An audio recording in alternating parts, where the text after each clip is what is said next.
Today, chat, we are taking on the impossible.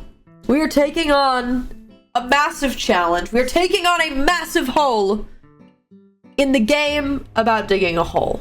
I already beat this game. I did a stream where I played this whole game, and I got through the story, and I got to the bottom of the hole, and then I said, oh man, wouldn't it be funny if I tried to dig the whole hole?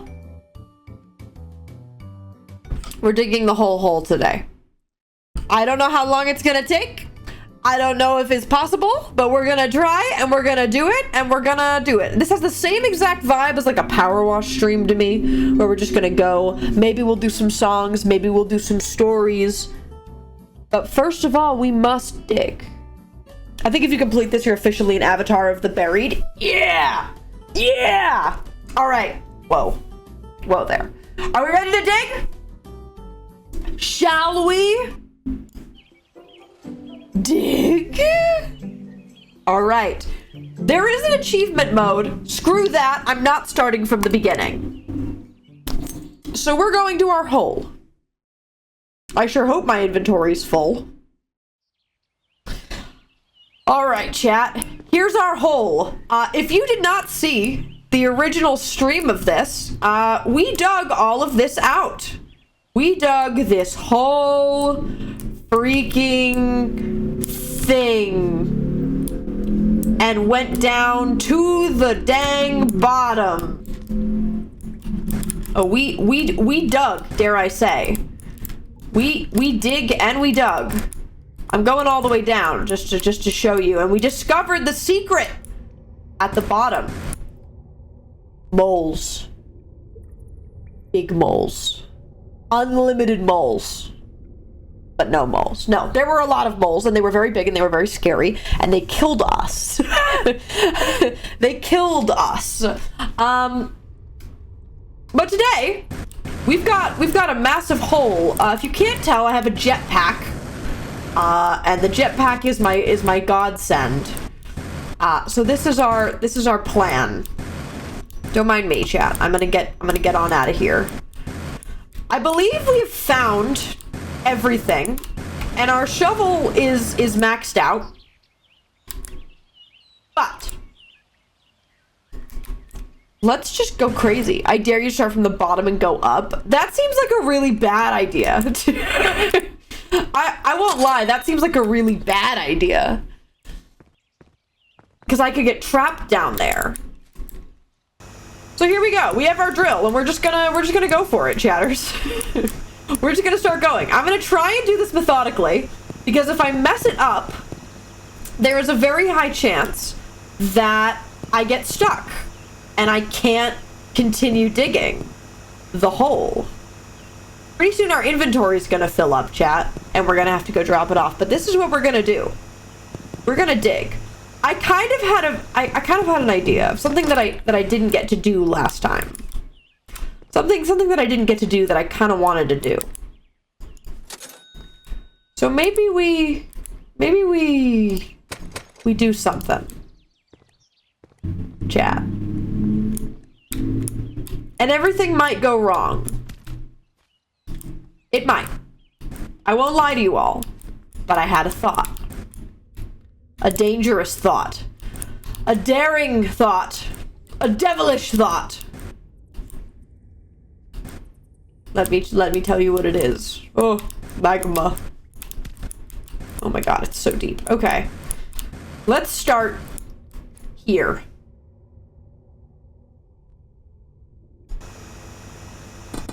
Oh, well, if I'm gonna hit a rock, that's gonna be a problem. The vision?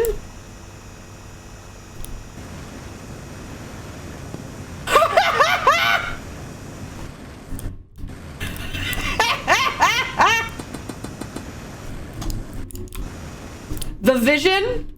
Dig straight up.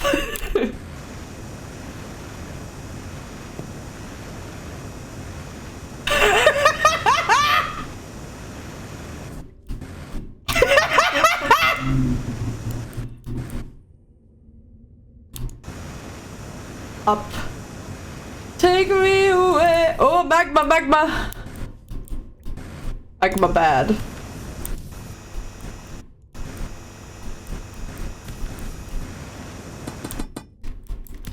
Okay, we might die. We're getting a little cornered here. There's our hole. Where isn't there magma? Over here. Nope, I went to the same magma actually. The problem isn't power. Here we go. Negative 45, negative 44, negative 42, negative 40. No more rocks. Negative 30. What did I hit? I can't see. I can't see.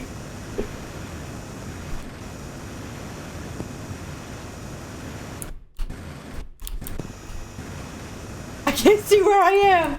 I don't know what's going on. I'm lost in the hole. I have to keep going up. It's the only way. It's the only way. The only way out is up. The only way out is up. The only way out is up. Ah! I am become mole. So yeah, that was my thought. I just kind of wanted to do that. just once, you know. Just like once. $700. Nice. Now what I'm thinking. What I'm thinking, chat.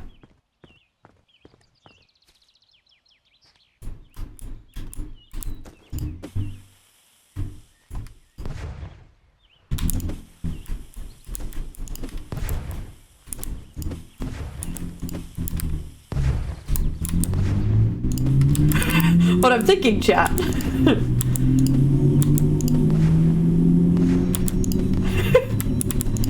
What I'm thinking.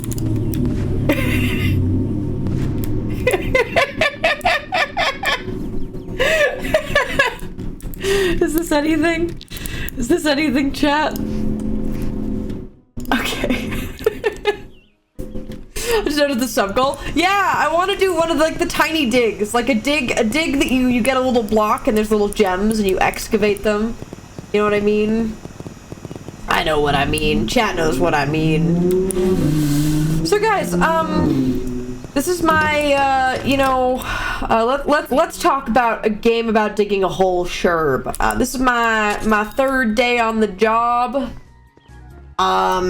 You know how it is. They call, I dig. Welcome to the dark brown dimension. The dark brown stands for dirt.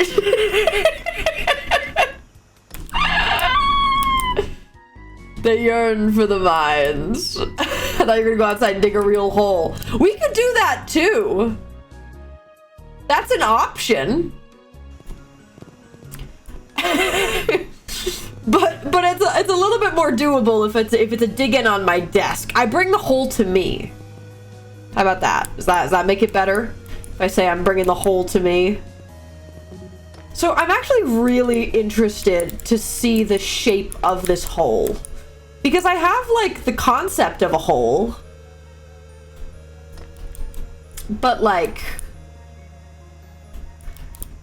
I don't know if it actually is like a rectangle or if it's different. So our goal today is to discover that and be able to look down our backyard and say, dear God, what did that? The future grand pit of Vegas. How many subs for you to dig up your yard? I mean, like, there's always a number. That's my motto. There's always a number. But the problem is we don't really have a yard. We don't got, I mean, we have dirt. We just don't have like grass, you know, we don't have. Dude, I am officially digging out of my area. I am now digging in someone else's yard. I've done the unthinkable. I've done the undiggable. This game really does something to me. Like I feel like it changes my brain chemistry when I play it. That's right. Your yard is my yard now. Give it to me. Give me orange. Give me eat orange. Give me yo. The fence is holding up good. So true. The fence is holding up good. Shout out to this fence, honestly. They had to hire me to come dig, but they'll need a fence. Maybe they won't need a fence guy. Maybe the fence guy just did that good of a job. Okay, guys. I feel like we've made progress. Have we really? No, but hey. This was always going to be, rough. The lack of grass makes it easier. True. True. In my mind, it gets thinner as we go down. Okay, no, we've made a dent. We've made a dent. Guys, we have $12,000 to our name. I know you can't see that, but we do. I really don't care about selling these rocks, but I don't like the sound when an ore breaks and doesn't go in my inventory. It's just kind of upsetting. But sometimes you just need to let them go. Now, guys, what if I did something where, like, I dug the whole hole, but carved something in the middle of it, like left a sculpture? Is that too much?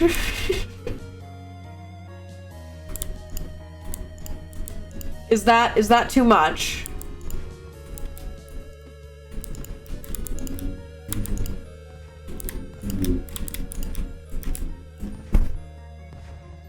Is that too much? Whole Sherb gets to be an artist.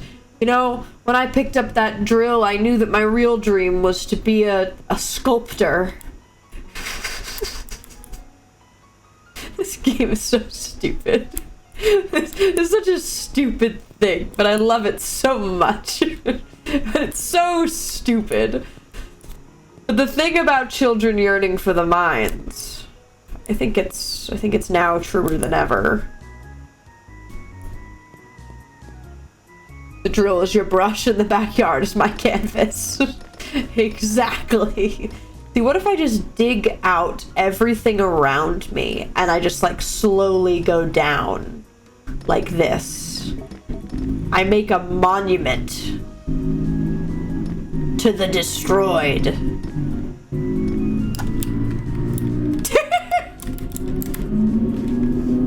I'm just kind of discovering different patterns, you know what I mean? Like figuring out what. I'm gonna need more bombs. Got all this money, gotta use it for something.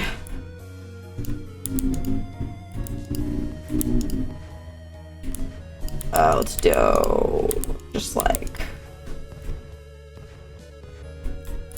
one more. There we go. It clears out like just a little bit, and just a little bit is enough. Donut shape. I'm very interested in what's gonna happen when we get down to like the caves that I've tunneled. Because what's the history here? Like, I know we won't ever know because Mr. Mole Man kills us as soon as we decide we want to have a dream. Okay. It's a wild thing to be listening to as I walk through a train station. The trains will never know the joy of digging. Are there digging trains? I don't think there are. I don't know what I'm saying. I don't know what I'm saying ever. Once again, this game really changes a man. Can you imagine doing this with a tiny beginner shovel? Oh, I would die. Oh, it's terrible. What a terrible world to live. Okay, I need to make sure I get all the little tiny spots. Okay, guys, we've made a dent in like 20 minutes. Gives me hope. Not really. It's actually quite concerning. Just blow that up for me real quick. Okay. See, we really don't care about all of these ores. The ores, when we get a little bit lower, I'll care more about, like, getting all of them, but these I don't care at all. Whee! I wish there was, like, a more methodical way to do this, but this kind of does just seem like the best option. Apart from just, like, digging straight down in a tunnel over and over again. Is that anything? Throw 1,000,000 bombs! I'm gonna get close. I'm gonna throw a lot of bombs. The bombs are the one thing I think that's gonna make this slightly better for all of our lives. Because, like, there's definitely, like, a tactical version where I throw the bombs where, like, I really should be throwing bombs. Or I just chuck some bombs. Which seems like an enticing option. Anyways, chat. Throw 1,000,000. What'd you say? Hold on, what'd you say? Oh yeah, no. So, fun fact, once again, I have that thing in my brain. That could mean many things, but I'm talking about tryptophobia. I have that thing where when you see a bunch of little circles all next to each other, you see a bunch of little, like, holes, and that, like, makes you, it feels weird. Yeah, I have that. And this game, when I first started playing it, like 30 minutes into stream when I first started doing it, I was like, I don't know about this. Because when I started digging the tunnel, it started looking like that. And I was like, this ain't good, but my brain adjusted to it enough to not think about it. And that was my saving grace. And it still is. And as soon as I got the drill, I was like, everything's gonna be fine. Everything's gonna be fine. The holes are not coming to get you. You're coming to get the holes! No, there has to be, like, crack in the dirt. No. Why else would it have such an effect on me? Okay, here's your dark brown dimension lore. The hole, it's full of digging drugs, and when you dig, you get a taste of them, and you can't stop, and you dedicate your whole life to digging, and that's all you'll ever do, and it's all you'll ever be. And your father hated you, and your brother just didn't ever dig the digging a hole business, and I'm not developing this more. But the hole makes you go mad. That's what happened to my mom. She went in the hole and never came out. Said she found something at the bottom. The end of the hole. No, okay, I have to stop. Sometimes. I'm allowed to make myself laugh. Okay, guys.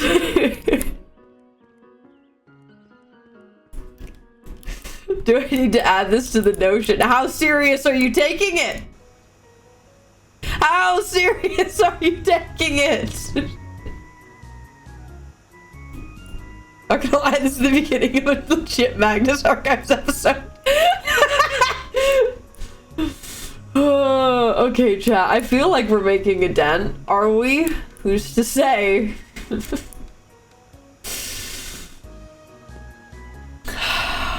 I will do it, don't tempt me. I'm not stopping you! I'm only adding more information! I have a problem with the sherbs, chat. I just can't stop making them.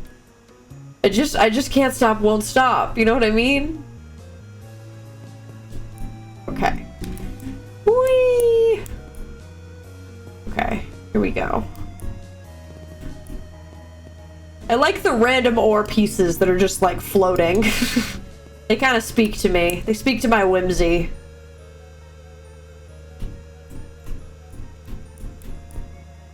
Okay. Hey. We're hitting a point where, we're now hitting, like, the large sections of hole that I've already dug. Which is nice to see. I like to know that I don't have to mine all of that. Oh no, the ore is getting destroyed. My money. Luckily, I'm not in it for the money. I'm in it for the dirt. Statement of one. Sherbert Digdug, who claims to be driven mad by the hole they're currently digging. It does sound like a Magnus Archives episode. Sherbert Digdug. Let's go with that. First name to be decided. Last name Digdug. That's why I went in the digging business.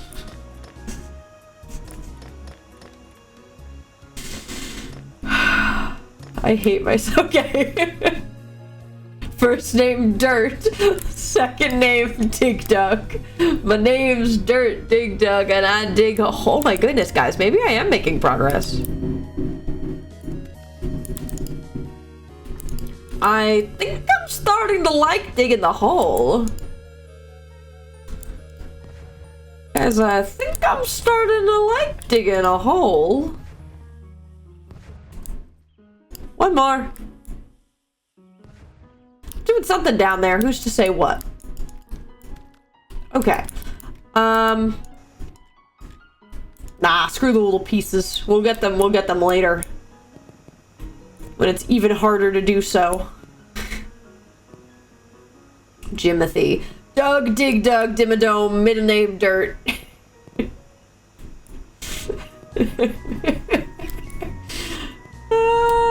Okay.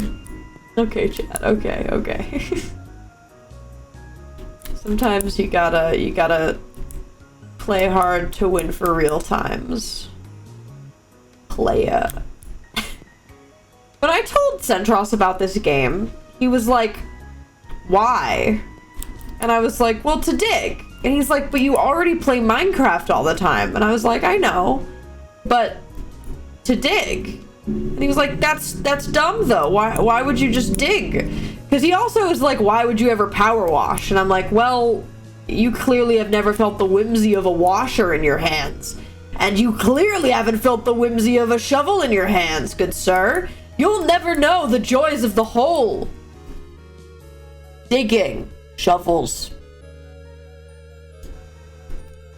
He doesn't understand the urge to dig. He'll never understand. He'll never dig. I won't let him. Centros, Doug, Digdug.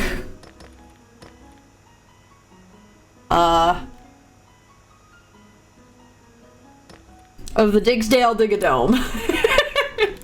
Digsdale Digadome. I feel like I'm just like saying words. Like, I guess that's all the time, but like I really feel like I'm just saying words. But I'm not mad. I'm not mad at the words. The words, they come to me just like the dirt. It floods to me. It says, my battery's low. Nah. I'd rather die in the hole than become one of the air. What like is this?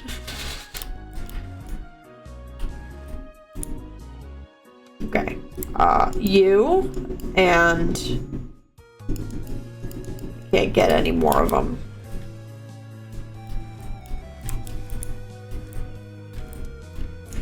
Okay. This is anti-bird Sherb. This is mole Sherb. Maybe that's the bit. After I hit the bottom and the mole kills me, I become mole. In the same way that I become bird. Dynamite, methinks. I'll save my whole progress. Okay, let's take a look at what we've done. Honestly? Oh, they're a goblin. Oh, they are a goblin. We kind of said that. They are. No, I'm sticking with the goblin. I'm sticking with the goblin. Ixnay the mole statement. Ixnay it. It was the hole talking. It was the holes and the moles. I think Hole Sherb at their peak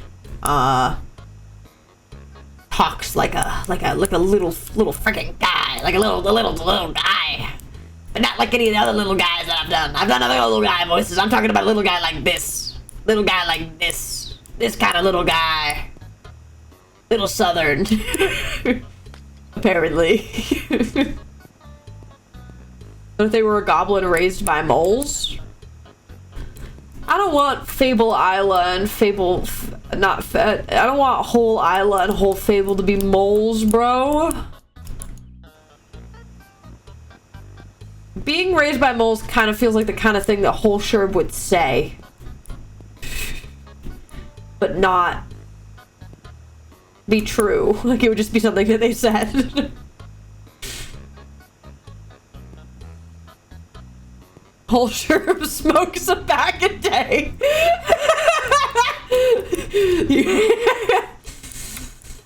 Smoking straight dirt. What? No, I want a better word. No, I can be funnier than that. Hold on. Cooking. Smoking soil. There we go. That's better. That's better than dirt. There you go. That's better than dirt. Okay. We're now deep enough where it's dark. Pretty cool. Pretty cool.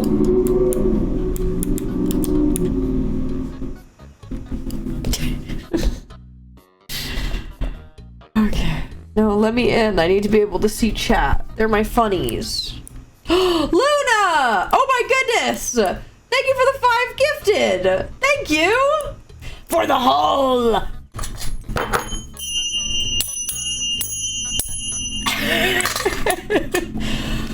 5 gifted means 5 big booms! Boom! Boom! Boom! Boom! Boom!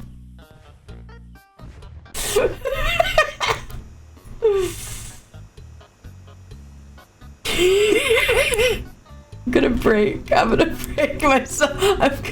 I'm gonna cry. Why did I commit to this? This is gonna take so long. I think you've lost it. Yeah, maybe, man. Maybe. What is your sub goal? To dig. You don't understand. I must dig. I must.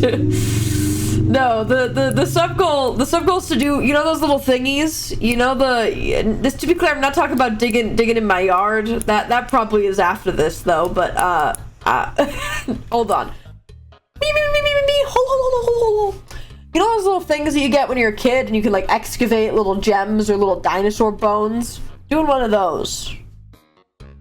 That's what it is. Are you gonna dig up your yard?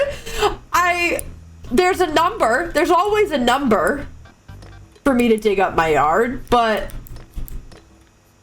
that's not what that means. Yeah, so okay, so let's continue.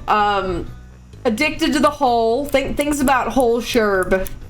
Addicted to the hole. Can't stop digging. Went into the digging business. Their dad owns a digging business.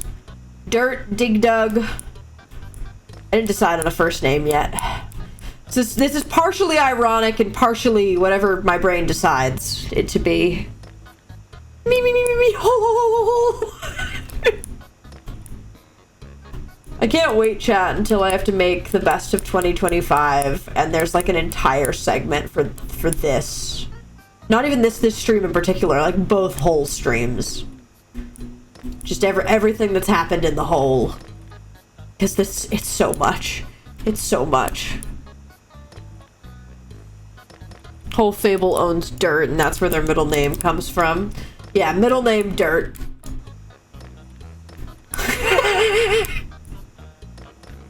20 minutes of pure wholesomeness. Ha ha ha ha. Punny fun. Funny, wrong way. Funny pun. Okay, let's go get our battery back up. But yeah, I'm committing to digging, for anyone who just joined, I'm for some reason committing to digging this whole hole. For some reason. Okay, guys, we're down to $8,000. Guys, we kind of have a hole going on. Can I say that we kind of have a hole happening here? Can I just say?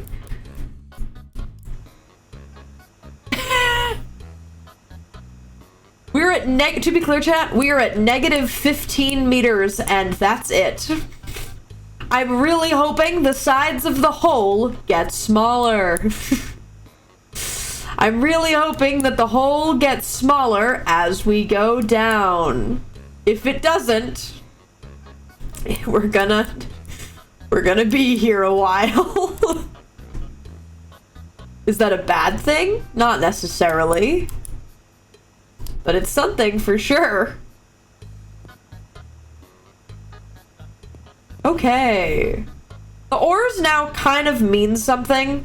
And if I want to be able to keep throwing dynamite, I do need to be going up and getting my inventory put together. Race Rachel! She's your sister means whole race trans. And I'm going a whole tangent of lore for this character I've just made up. Good. Rachel!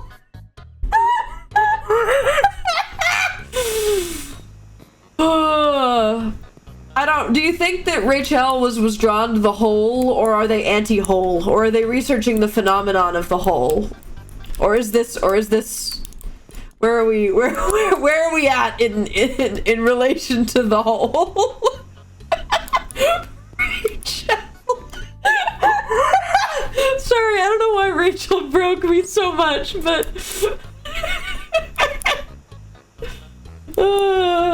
okay. Okay, guys. Okay. Look at this hole. She lost her brother to the hole. I like that you guys probably have more information about theoretical hole sherb than other sherbs in their entirety. Hole sherb is an open book, man. Okay, guys, we're kind of cooking. I'm not gonna lie. Let's throw some bombs. Boom, boom, boom, boom. More down there. More down there. We get one in that divot over there. Boom. Okay, let us continue.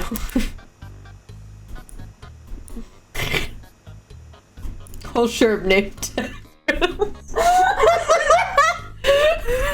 it's Tartarus. That kind of fits though. That kind of fits. Tartarus dirt digdug. Why is that kind of wonderful? Why am I here? Once you hit negative 15 meters of the whole phenomena, I needed like a SCP entry, like a TMA entry, where it's like, when you hit 15 meters of the hole, you lose all sense of self. Everything you ever were drains away with the pure lust for digging and going deeper into it.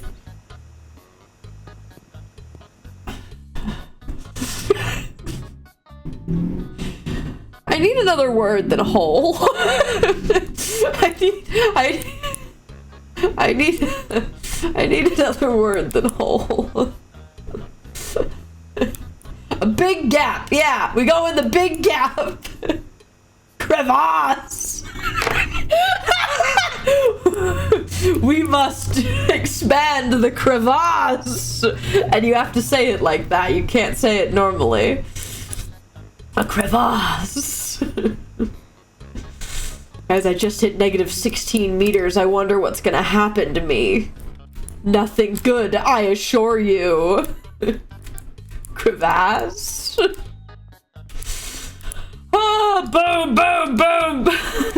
Okay, guys. We've lost $4,000 since we started digging this hole. I kind of expected to make money, but I guess we're not in the diamond section yet. I am kind of waiting for me to get to the point where I die at the bottom of this, right? And I run out of jetpack power. Like I run fully out of jetpack power and then I go, oh no. Oh no. And then I have to feed myself to the moles. The moles are like the gods of this world, I think. The moles are the god. Okay, no, let's talk about the actual lore of this game. Who's the guy feeding it to the moles? Who's that guy? Who's feeding people to the moles in the holes? Rachel Scribb. Rachel Fable, obviously. Okay, so Fable sent me to die. That feels right. Let's go with that. Let's develop that. Let's develop that some more.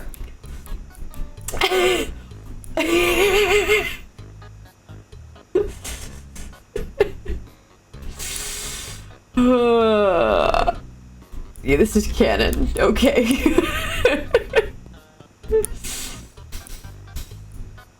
Something about the hole, man. It calls to me. Thank you. Oh my goodness.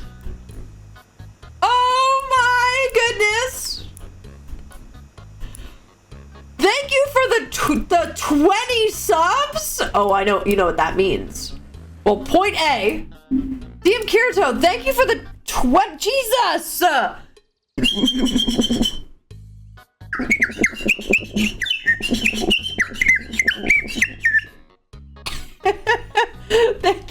Thank you for the 20 gifted. That's sub goal. Let me do my duty that I've for some reason decided is accurate, that for every gifted is dynamite. So let's throw 20 bombs. Boom, boom, boom, boom, boom. It's gonna be all of our bombs. We're gonna go a little bit deeper to throw these. Boom! Boom! Boom! Ah! Okay, that's good. Let's go further down. Boom! Boom! Boom! Yes, yes, good, yes, yes, quite, yes, quite, yes. Boom! Boom! Boom! Boom! Boom! And one more! Boom! It does hurt me. I've never gotten hit with a bomb before. I kind of wanted to know. Okay. Let's get out of here. Oh my god, that's insane. Okay. You get 5 big booms! Boom! That's so stupid. Okay. Alright, good job, guys. Thank you. If you got gifted, make sure to say thank you. Oh, let me change the sub goal, guys. Let me change the sub goal to something. Let me write this down. Okay. IRL dig stream. And I think I'm going to offer you as something mystical, chat. We listen to TMA 88 dig. Maybe? What's the number? Because I want the sub goal to be dig up my yard. I want it to be dig up my yard.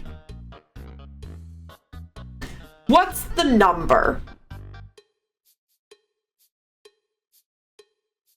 It's a bigger number. I'll set it reasonably away.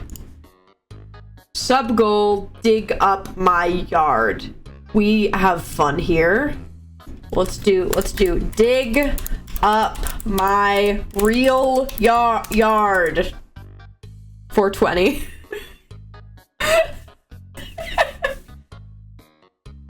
Oh, I think oh, but I'd have to like think. Okay, hold on. I'll be a little bit more courteous to my yard. I'll be a little bit more courteous to my yard.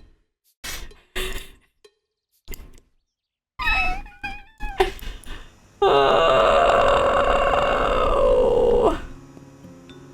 what a world we live in.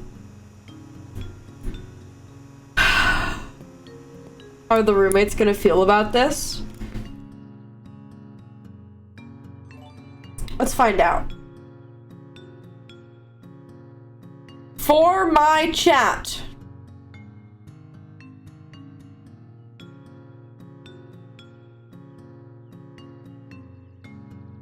How would you feel about me digging in our yard? And now I see what they say. Thank you for the 5 gifted. You need 5 big boom. I can't handle this. I can't. You need 5 big booms. This is such a stupid. I remember last time I was like, I wish you could hit a pipe in this game. Now you're going to. It's true. It's true. I am. 1, 2,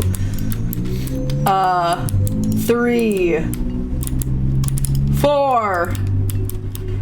Rachel gave me these bombs. Boom. Okay. These are bombs canonically brought from Rachel Crevas. You hit a pipe, IRL, I'm gonna laugh at you. And now I see what the roommates say. If they answered yet, no they haven't. I await their responses. I'll keep you posted, chatters. I'll keep you posted. Our yard is so small, chat. Our yard is so small.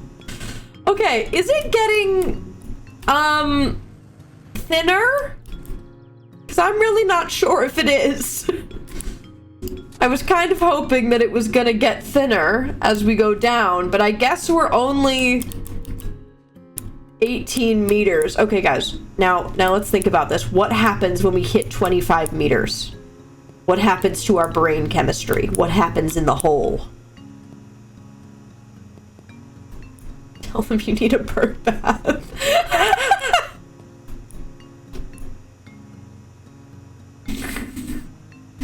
You're gonna dig your home a pool. Dude, you know what? This is all for a pool. You know, maybe that's what I thought going into this, where Tartarus Dirt Digdug Sherb, was like, my backyard needs a pool. I'm gonna dig, and then slowly got lost to the masses. No, I like their father sending them off to die more. And feed the moles.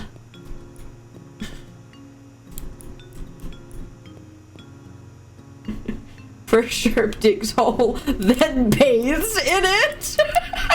Question mark? Okay, I need to be coming up here to turn in my money because point A, I don't want to run at a charge, and point B, I want to be able to buy bombs. Bring people down with us 25 meters. Oh, we're like drawn to bringing people below.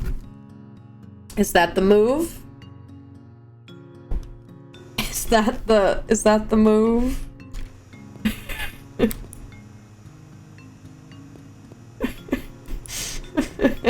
Kitty Quake! What a time!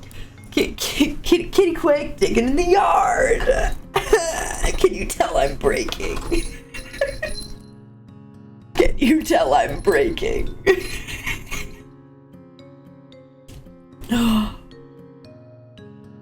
Oh, cat ears.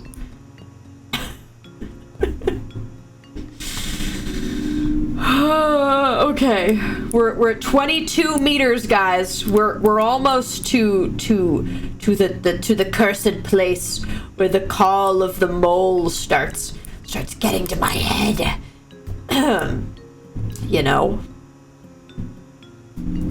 I'd love to see at what point in the original VOD that I started losing my mind, because we should add that to our canonical universe that we've got going on here. Whee! You know, maybe the only thing keeping me sane is the fact that I have to keep coming up to turn in my ores, because it's all about the money. It's all about the money. That's what. Let's go with Fibble. That's what Fibble's really after.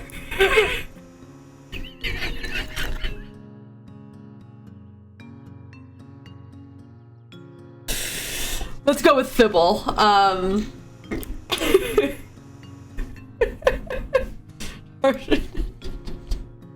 Under his design is a big bet from Charlie Brown. Yeah. You sure it isn't Phobal? Oh, well, I don't... No, I like Fibble. I think Fibble. Because he fibbed. You know, or is it Dugbull? Digbull? Digbull? Nah, it's gotta stay in the convention. It's gotta stay in that odd naming convention. Cannot wait for Phobal. Phobal's for the future. Don't worry about Phobal. Phobal will come to us in our time of need. That is not right now. Okay, guys, we're back up to $9,000. Whee! Let's not die. All right.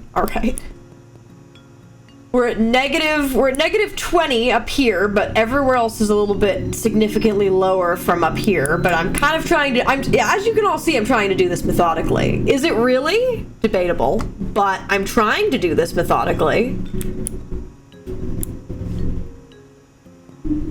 The big dig.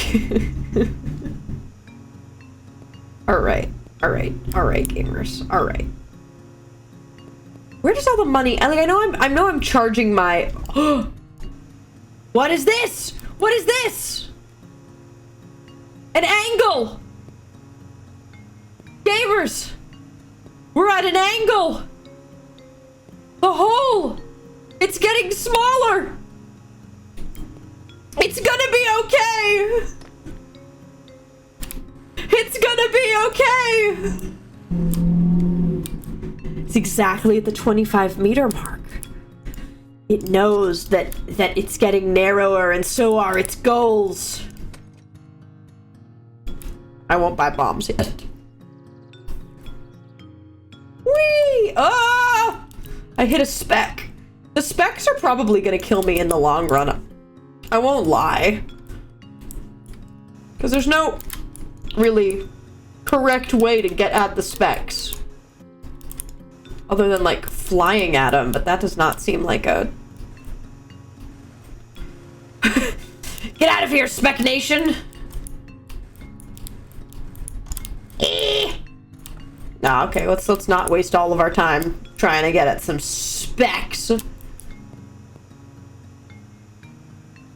What have I joined to? The hole! The big dig, one might say. If one had to name it. I personally would call it the big dig, but there might be a big... Oh, hold on, we have a response. Huh? How big? Body size?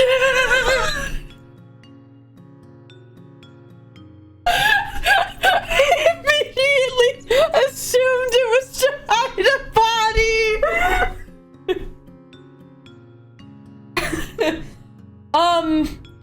Maybe more so for holes, for the sake of whole. Who is to say, though?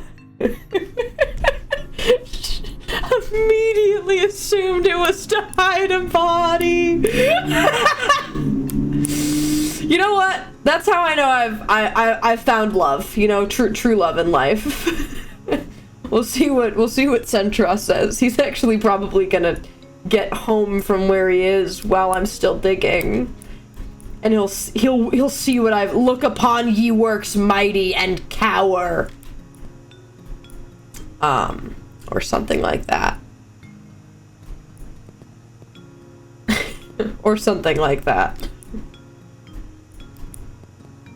Okay, guys, it's getting smaller! This is wonderful news. Okay, I'm gonna do this, I think. Kind of drill my way. Oh wait, it's not getting smaller everywhere, though. It's a lie. It was all a Fib.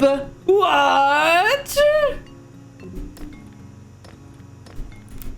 I don't care if I'm destroying iron. It's iron, bruh.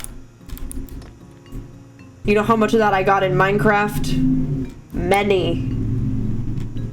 Okay. But chat, I'm actually excited to do a dig stream. Doing a dig where I dig. Because I think that digging is dig and dig.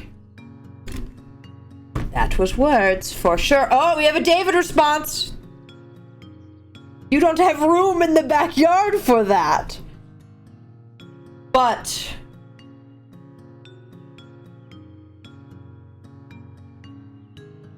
the hole must be the size of whimsy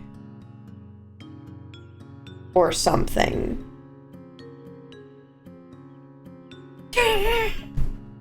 Dig small? Perhaps dig small? I want you to know that as how I am saying it is exactly how I'm typing it. I just want to say I'm not adding more words to make it make more sense. Okay, we've got I am a dwarf and I'm digging a hole. I like how I was like, I bet I'll be able to do or say or think about other things while I dig. No. The hole consumes me. As it must. Whee! Okay. Or at least now, we're getting copper now. Copper, silver, and iron, which is slightly more money. We're getting like $400-ish every time we go back up, which is good. Because we're staying in the $9,000 range, which I think is pretty good, if I do say so myself. And I do say so myself. It's also like my inventory being full reminds me to take breaks. Self-care. Self-dig.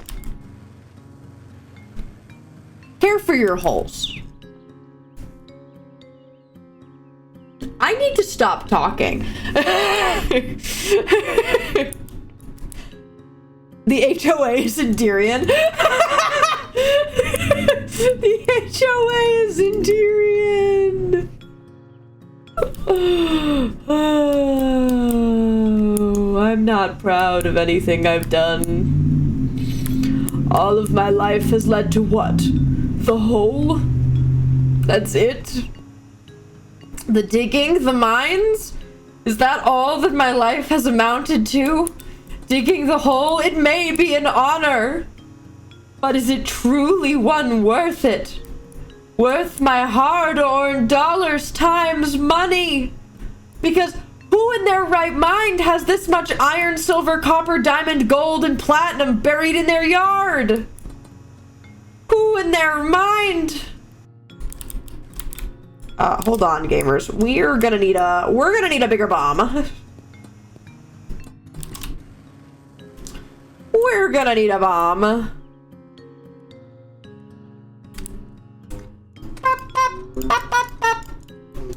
All right, here we go.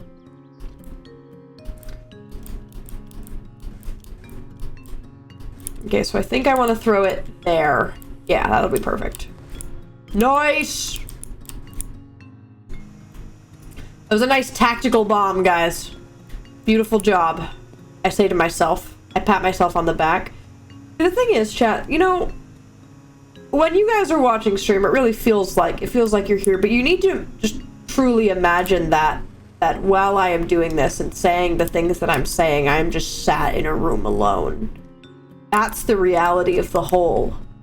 Is that when all is said and done, it's just me and the whole. And the things I think I've been talking to, but I've yet to ever truly see.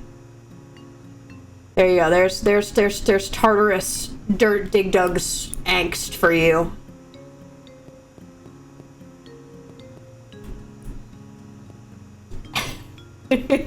not beating the TMA allegations. How long are episodes of TMA? Because we totally could listen to the dig one. How long are they? If they're not too long, we could definitely do that.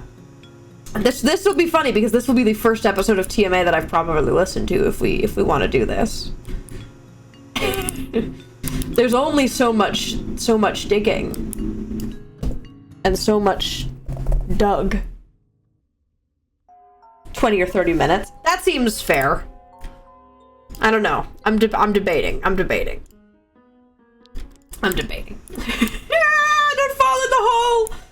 I must fall in the hole when it is tactically chosen for me to fall in the hole, not when I just trip and fall and go down 30 meters and break my legs and my beautiful, beautiful drill.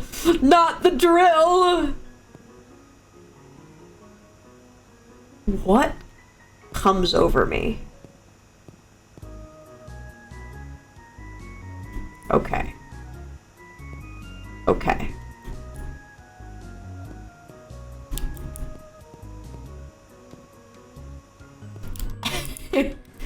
Is 18 minutes? It's only 18 minutes. Oh, we could do that. Is it really just called dig? I'll do a vote, chat. I'll give you guys a vote for whether or not we put it on. I'll put a poll on, and if you wish for it, because who knows, it could see, the thing is, we may listen to it and it may inspire the whole to do even more devious things to me. Who's to say? Oh my gosh, guys. Sometimes I look at the actual, like, progress and I'm like, Jesus. Jesus. Why did I commit to doing this? I do actually feel like I'm making progress. Oh wow, I looked over and more time has passed than I thought. Alright, hold on. Pronouns are shovel. No. No, okay. It's dig self. No. I don't know, I feel like Tartarus Dirt Digdug Sherb is, probably a he, they, if I had to say. TMA dig time? Yes. No. Vote! Do I vote? This will be the first episode of TMA that I will have listened to.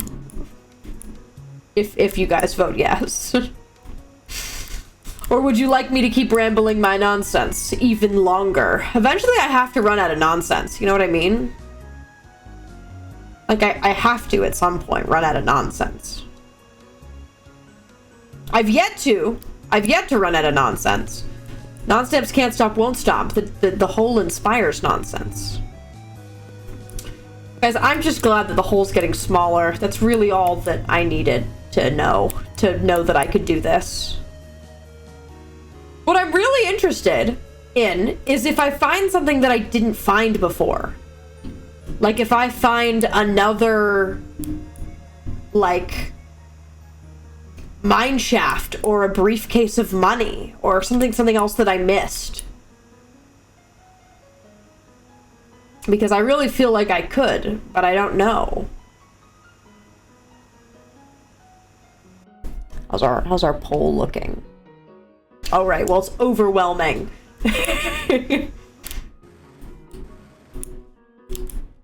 Okay, we're just gonna really quick do that. Boom! Okay.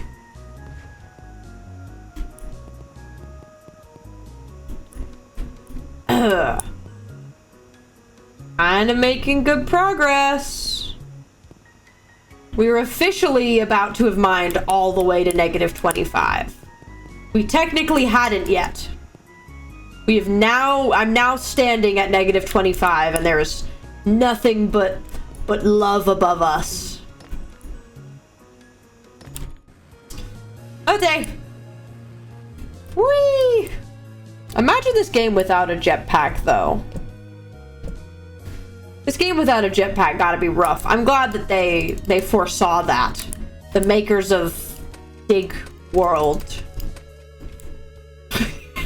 The makers of Dig World, my favorite. Oh my goodness! What is this shape? What is this shape that it's making? I hadn't really perceived it. The hole's telling us it loves us. Hole is love, hole is life. I will take hole to be my wife.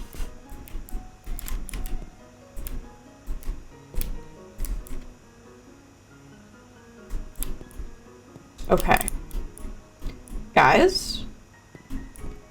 Am I crazy, or do I feel like I actually have made progress? I know I keep saying that, but for some reason I was like, this is an impossible task.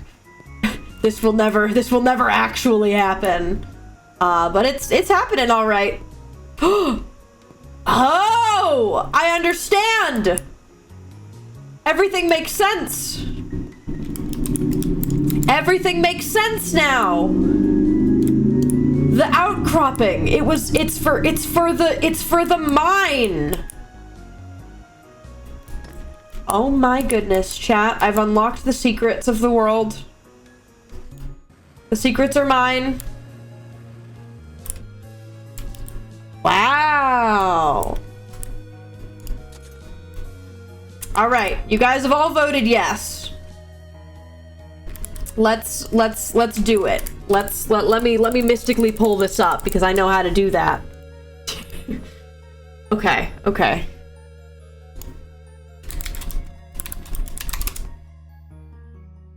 Okay, I have it.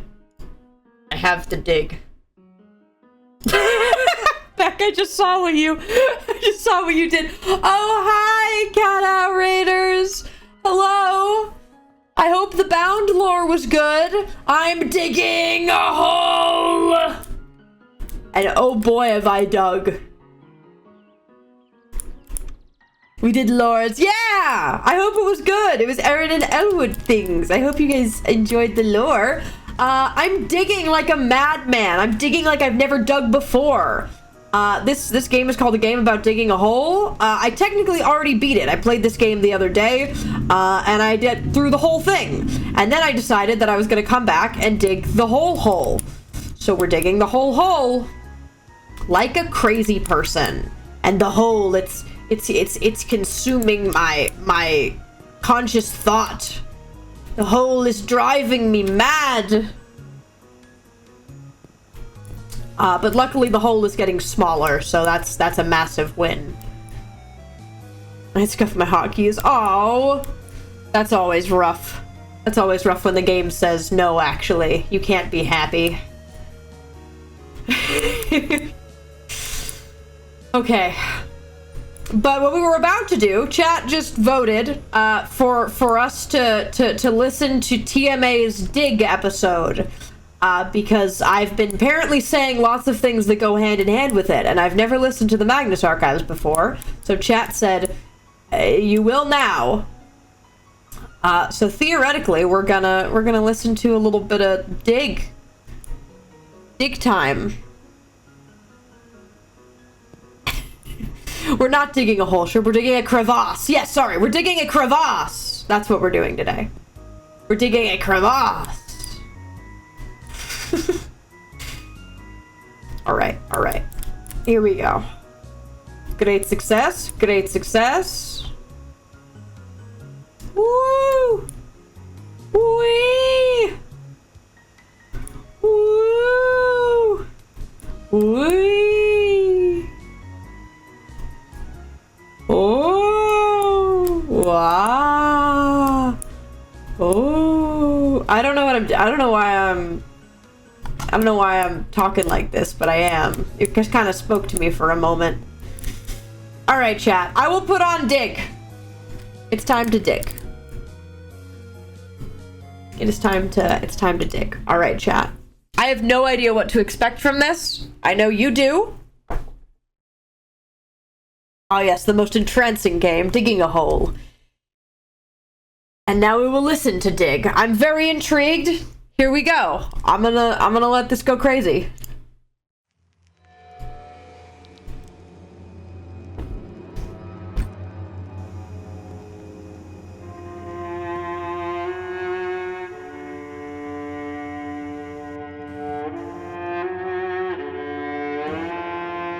Rusty Quill presents the Magnus Archives. So fancy! Sorry, this is a new experience for me. I've never listened to this before. Mods, if you want to pin a message about what we're listening to for people. Episode 88. Dig. Dig.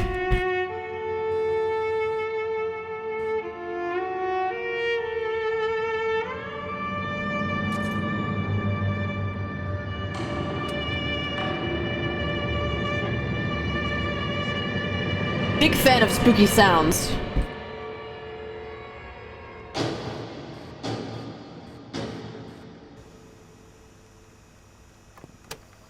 Huh. Are you still recording then? What? Well, I thought that was John's thing. I mean, yeah, a bit. You wanted to see me? Yeah, well, your boss is busy and I tried talking to Tim, but... Yeah, right. And he said Sasha's gone, so I thought I'd talk to you. You know all the names, which is odd. Okay, what do you want? I'm looking for Daisy. Okay, I don't know where she is. I don't know where anybody is. Why does everyone think that I always know where everyone is all the time? Alright, sorry. They said at the station that this was the last place she checked in. When she was interviewing us, that was like a month ago. Yeah, I haven't heard anything, so I went to check in with her at the station, and they said she hadn't been in since February. And no one's looked into that? I mean, they don't keep a close eye on. Well, she goes off the grid sometimes when working a case. So weird, because I recognize all the voices and the names, but... okay. Look, he didn't kill anyone, okay? I think something's going on, okay? I actually think he was framed. Yeah, well, I hope so. If not, well... Just can't believe I was so stupid, you know? He really got me. Got you how? I actually thought I misjudged him. Hell, I liked the guy. Wait, you mean, like you... No, what? Ugh, no. Why does everyone right, think... yeah, because I don't actually... I mean, he was good company.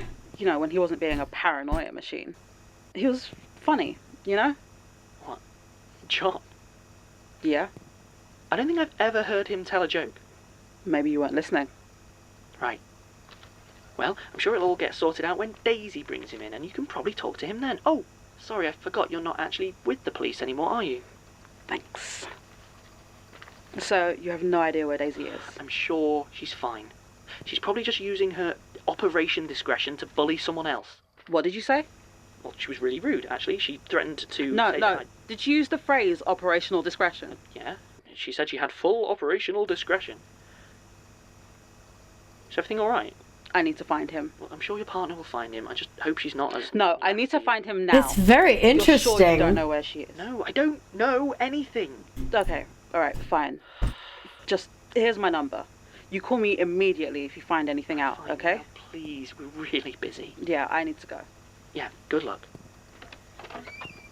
Right, let's...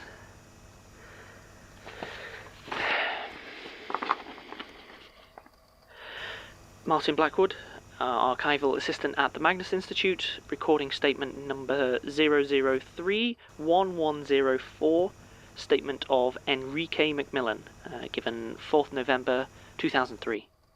It's dig time. Statement begins. I never really loved the digging. Too much like hard work, I always used to say, and I'm not a young man anymore. So generally, if the finds aren't near enough the surface for me to just pick them up, I'll leave them be. Sometimes, though, you just can't help yourself. You need to know what's under there. So you get down on your knees and dig, dig, dig. Last Saturday was like that. I hadn't thought it would be, really. My knees had been acting up all week because of the damp, and I was mainly going out for the walk rather than looking for any particular finds. To be honest, I was in two minds about taking the metal detector at all. It's not exactly a lightweight piece of equipment. Back when I lived in London, I always used to do mudlarking down the Thames, wandering through the low tide with nothing but a bag, my eyes and a pair of thick gloves. I miss those days, without the weight of the detector, without the need to dig. I don't even know why I took it.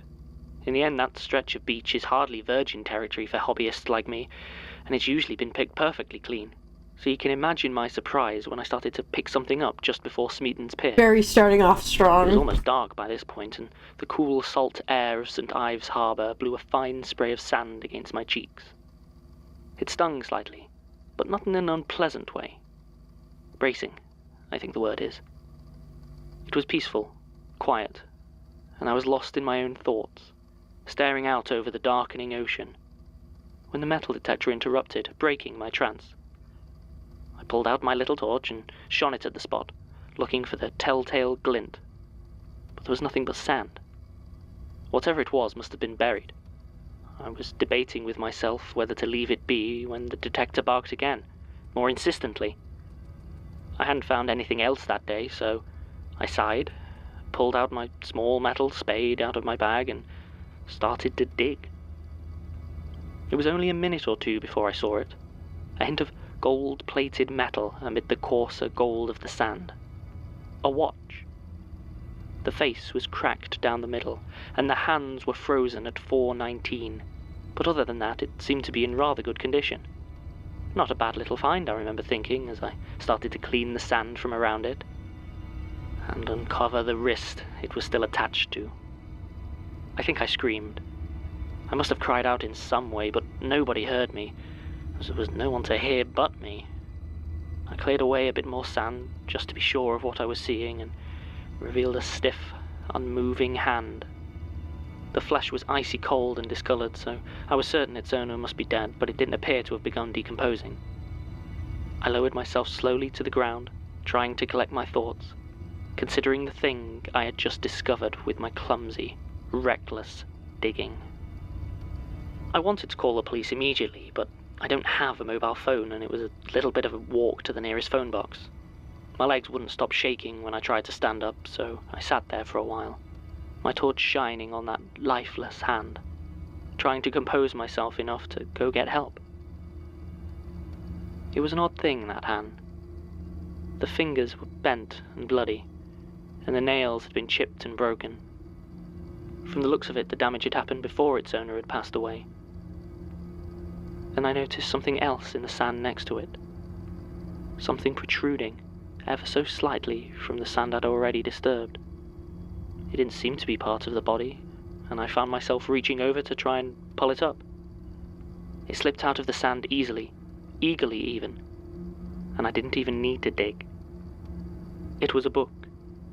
The cloth of the cover had worn away, and it was still wet from the sea water that covered the area at high tide.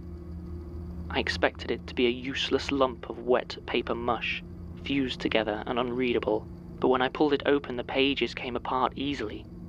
There was a label at the very front, but the ink had run, and I have no idea what it might have said. So I turned to the first page. It was very strange.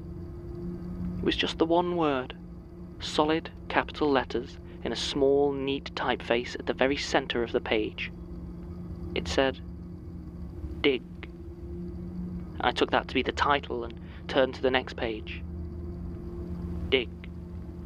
Exactly the same. The third page, dig. The fourth page, dig. Dig, dig, dig, dig. Holding it hurt my hands. You know the way that if you say or read a word over and over again, it starts to lose all its meaning, to just sound like a jumble of noises or unrelated letters? Well, this was the opposite. Every time I read it, it was like the meaning of the word became more solid in my mind. I knew what it was to find your meaning buried in the earth, to claw your sense from under the sand and mud and soil. To dig. I had almost completely unearthed the body when the police arrived. Apparently a late-night jogger had spotted the scene and called them. They believed me when I explained to them how I had found it, though they were none too pleased that I had so thoroughly ruined what may well have been a crime scene. I don't think it was, and one of the friendlier officers later told me that the man had probably dug himself too deep a hole in the beach, and it had collapsed on him when the tide had come in.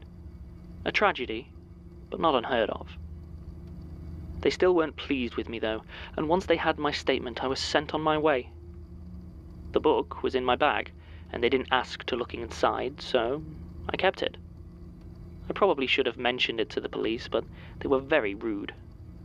I understand now, of course, that they were simply irritated that I had robbed them of their opportunity to dig. Perhaps they sensed it, that need inside of us. Above us, you see, there's only the sky, the infinite, a void of space and emptiness, so incredible that to think of it in detail is to overwhelm the mind. But down into the earth, through the many layers of this globe, this sphere built and crusted upon a single beating point. The center of the universe for each and every one of us, that glorious convergence from which everything, everywhere, is up. And to reach it, to approach that source, that rolling, molten center of it all, the only thing you have to do is dig.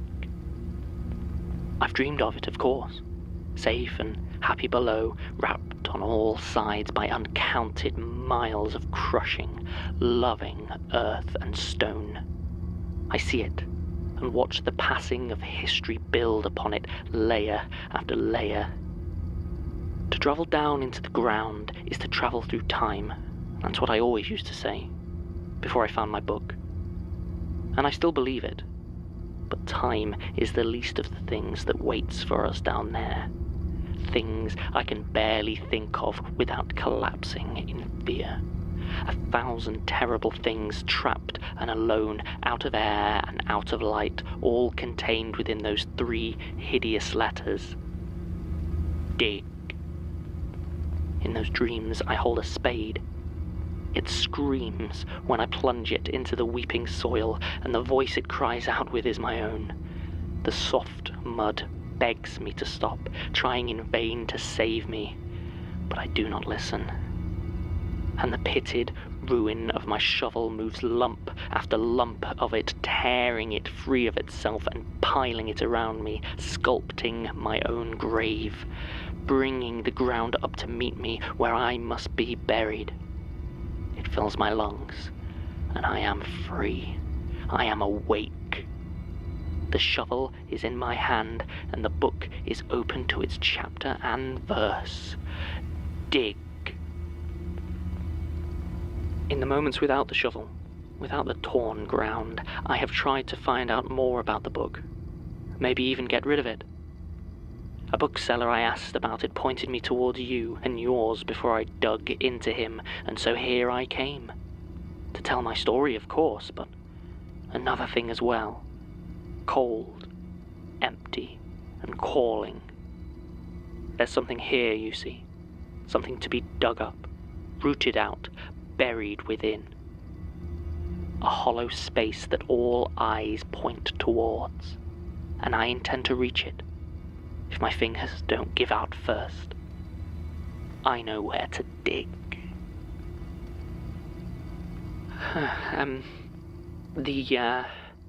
The statement ends rather abruptly there. Based on a few scattered notes and accounts from some of the older staff, it sounds like Mr. Macmillan got in a bit of a fight, which led to his arrest, and the replacement of quite a bit of the floor in John's office. There are still a couple of boards with marks on them that I'd always hoped weren't fingernail scratches, but I guess. Anyway, Mr. Macmillan passed away whilst awaiting trial. Official cause of death is listed as asphyxiation, but I can't find any details about exactly what happened. The book is currently held by Artifact Storage in a welded iron box and placed on the top of the Do Not Access list. But since then, it doesn't look like it's caused anything weird to happen. Yes? Hi, have you got a moment? Yeah, I think. Are you all Funky. right? Yeah. Sorry, just a lot of change recently. You know, you and John and Sasha, and everything's gone a bit wrong. It's this, the not knowing, you know? I mean, John's still alive. Not sure why, but I'm sure of that. But Sasha, Yes, it's probably... Sorry. What do you need? Oh, right. Yes. Is there any sort of database, maybe? Statement givers or people referenced? I'm trying to get hold of a witness from a recent one. Yeah, I wish. That would make the job a lot easier. No one's even tried to make one. Oh, you weren't here when we took the place over from Gertrude. I mean, it's been over a year just to get it like this. I mean, I think the database was on John's list, but... So how do you track someone down? Oh, well, we've got a few contacts in various record offices around the place. Aside from that, it's just a bit of detective work, really. Tim used to do a great line in impersonating people to utility companies. Oh, the number of times he got them to, give him his own address and... Right. This one, the name is Jude Perry. Doesn't mean anything to you, does it? No. Did you give a statement? Not yet. Well, sorry, I can't be more help. Sure. Oh, one other thing. Who do I talk to about artifact storage? Oh, it depends what you need. Probably Sonia? Why? Are you sure you're ready for it? What's that supposed to mean? No, I just, it's...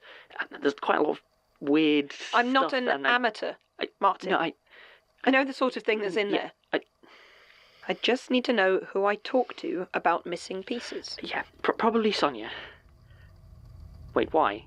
What's gone missing? An old Calliope organ. It's there in the inventory, but no one can find it when I ask. Huh. I mean, that's not great. Did you need it for something? Just following up a statement. Trying to get a few answers, Huh. Well, if you find any... Suspicious. Let me know. Yeah. That's funky. The Magnus Archives is a podcast distributed by Rusty Quill and licensed under a Creative Commons Attribution Non-Commercial Share-alike 4.0 international license. Yeah, that's so fun. That's so fun. I literally, okay, so fun fact, I was sitting there, right? And I was like, oh, I'm gonna do a bit, right? I'm sitting there and I'm like, oh yeah, I'll do a bit. We're like, while the statement's going, I'm gonna just keep going and get my battery really low. So it's like, haha, I'll do the thing where I get my battery low. And then I fully didn't realize, I was like, okay, yeah. It says, I wanted to say, critical on the thing, and then, I'll go up. Yeah, and then I actually got sucked into it and died, so that happened.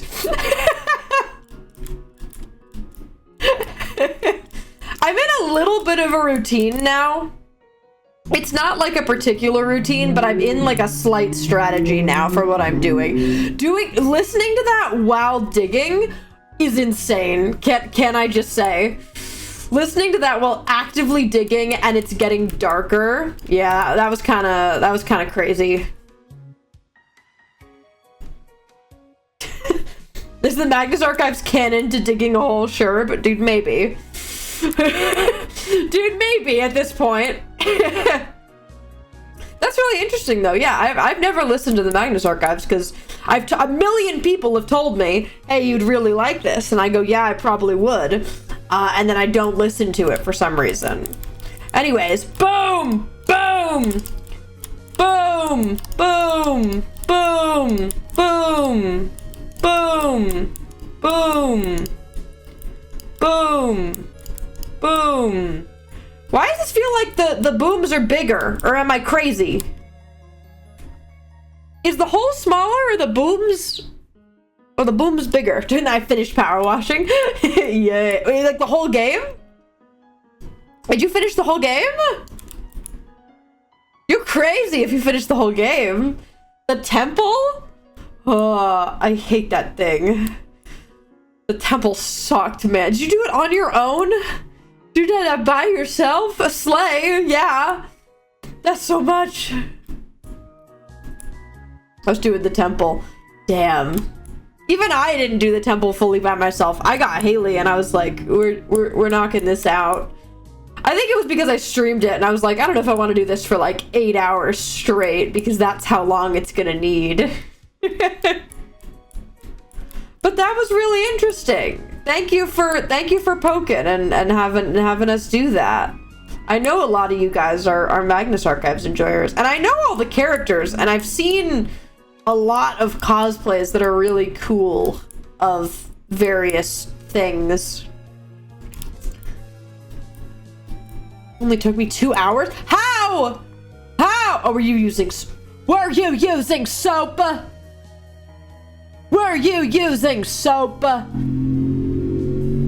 No? No soap? You're a okay, well you've passed me. You've surpassed me in power washing skill. You have surpassed me. The 3-nozzle plow blaster and determination. That's crazy. The 3-nozzle power blaster, that's crazy. I rarely use that guy. Well, while I was listening that, we're at negative 43 meters, gamers. Negative 43 meters is where we're at. And we are going much faster now. The bombs appear to actually be doing something this low. They look like they're leaving bigger holes. I might be wrong, but then why are the holes bigger? I wonder how deep we can go. Well, we gotta hit 100, and we'll see how long that takes. We've officially hit the 2-hour mark. How long have we been digging, though? We've been digging for... Okay, we've only been digging for an hour and a half. Psh, psh. We've only been digging for an hour and a half? Baby stuff. They don't even know that I'm the diggest guy to ever dig. What if we trick Sherb into listening to TMA?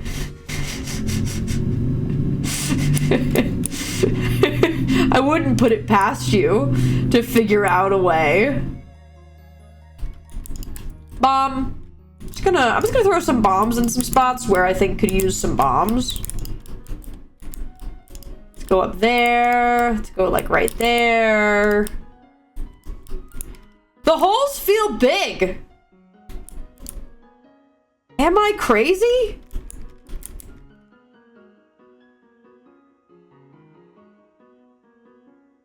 The weeks have spent on Cookie Clicker, as you should. I recently got into Cookie Clicker again because Minecraft Wordle's site put a Cookie Clicker up, and I played it religiously for like a month for no real reason. I want another bomb. Okay, let's go up really quick. Get some more bombs. Wow, guys, this is kind of insane. I sure did it under 3 hours. I was 37 hours last night, only at 31.9 now. Yeah. Yeah. That's crazy. Crazy stuff. Pop off. Okay, guys, we've got 20 more bombs. I kind of want to rain bombs.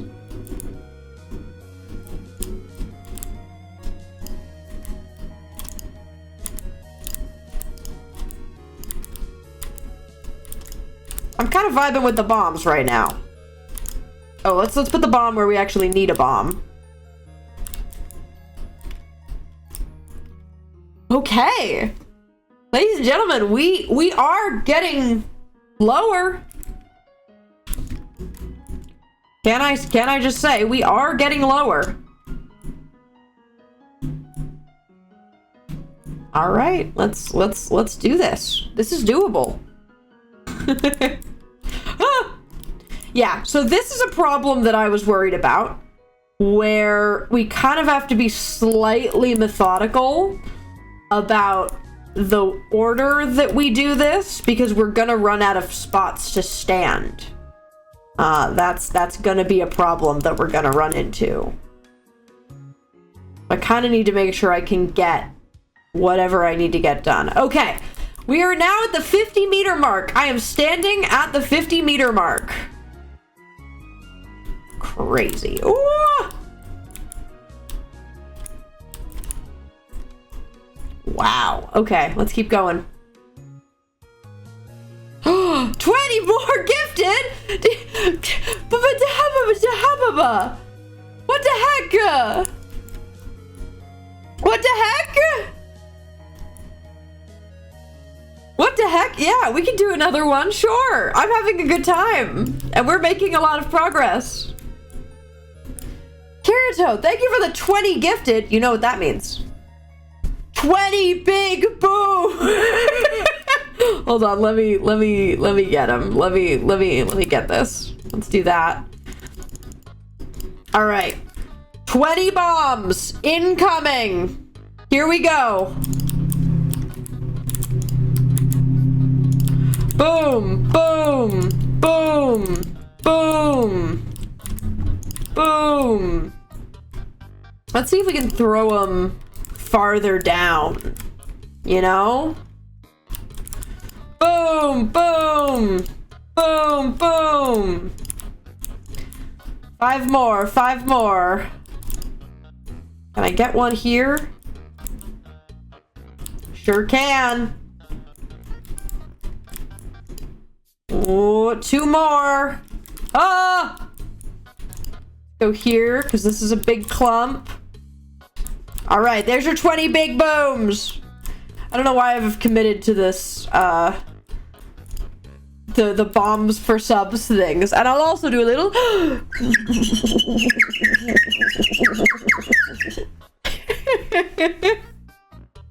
Okay, chat, let me take a little hydration.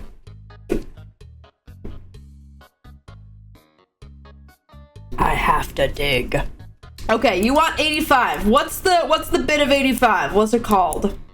I'll pull it up in a second, but I like that it does like plot at the start and the end, and then does like whatever they're actually there to record, and then goes back to more plot.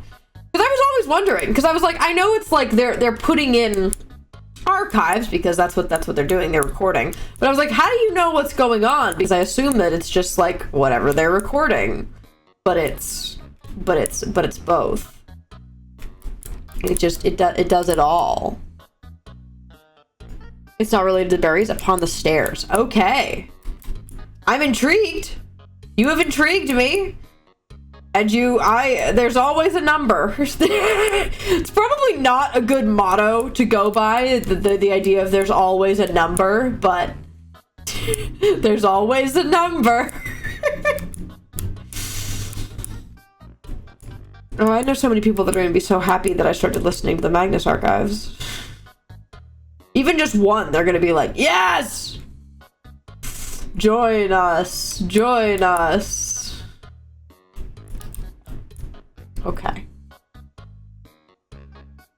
Ooh. Okay. You have intrigued me. And I have I'm gonna go to my inventory's full, and then I'll go up and I'll put on the next one. And I think we're gonna get pretty dang close, can I just say, to where we're gonna be, like at the bottom of the hole. We're still at -48. We're not at 50 yet. But we've gone 25 meters a lot faster than we went the first 25. So, I'll take it. You like trigger warnings? Yeah, I was gonna say, like, I'm having a good time listening to them, but perhaps trigger warnings, if you have them. If you have them. Because I don't want to throw people into something they're not ready for. What? Okay. How is my inventory not full yet? I feel like it should be.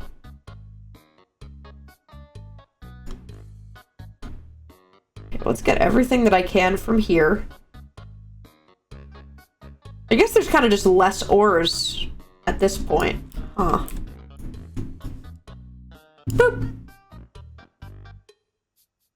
A reality personalism. Okay, let's have fun. Let's have fun. Oh, it's my inventory. Oh, I have so much space in my inventory. Okay, fine. I'll just go put it on then. Okay, let me pull it up. Let me pull it up, gamers. All right. Here we go, chat. We'll do another Magnus archive really quick. Tee-hee, are we ready? Are we ready? Let's go again. Here we go. I very much like the kind of the little vibey, spooky music at the start of the episodes. Big fan.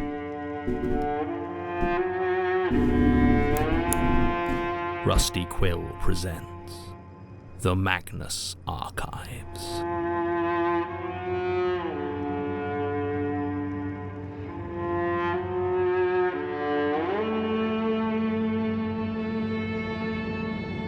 Episode 85, Upon the Stair.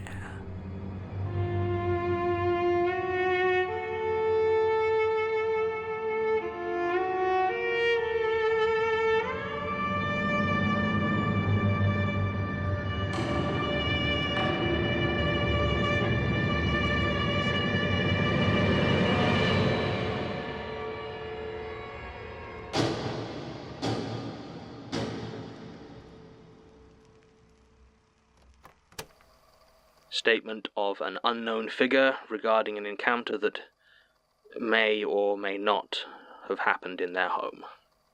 Date of original statement unclear, though paper quality likely puts it at between 20 and 30 years ago.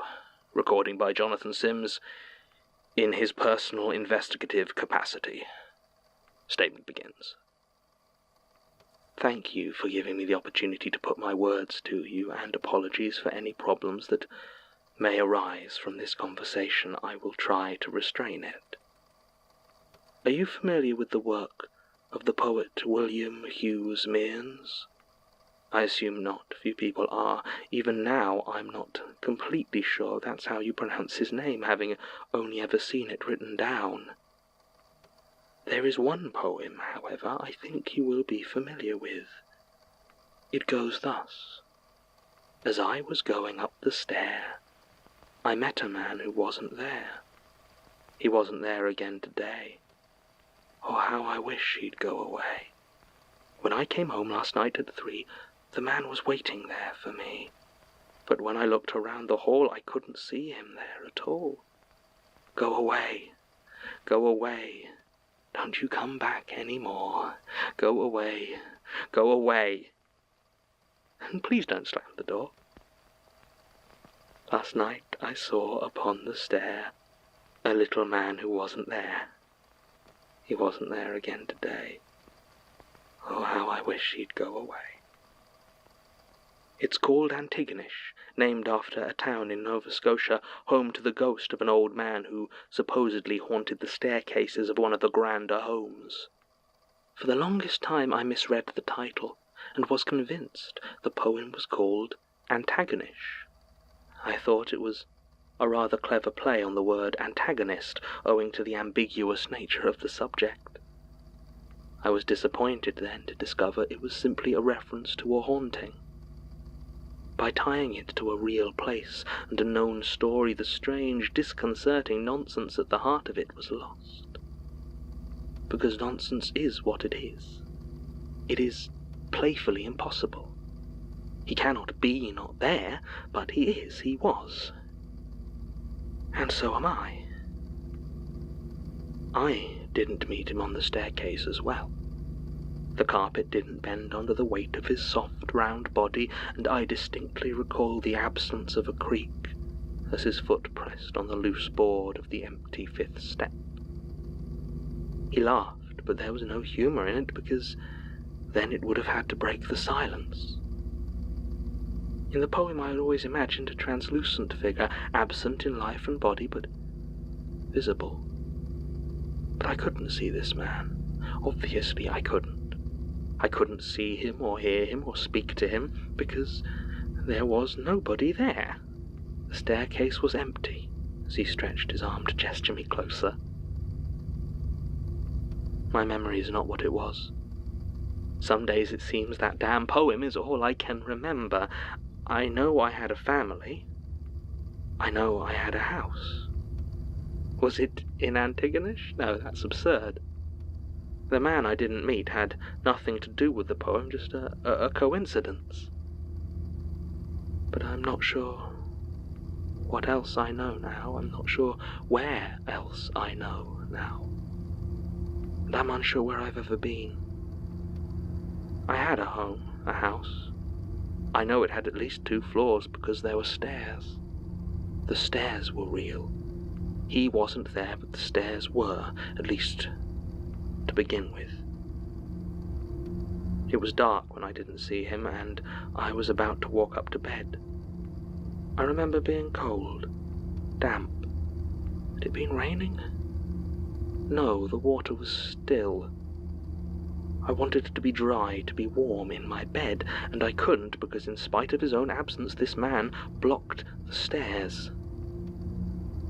I think I would have asked others to tell me what or who they might or might not have seen if that had been an option, and I didn't.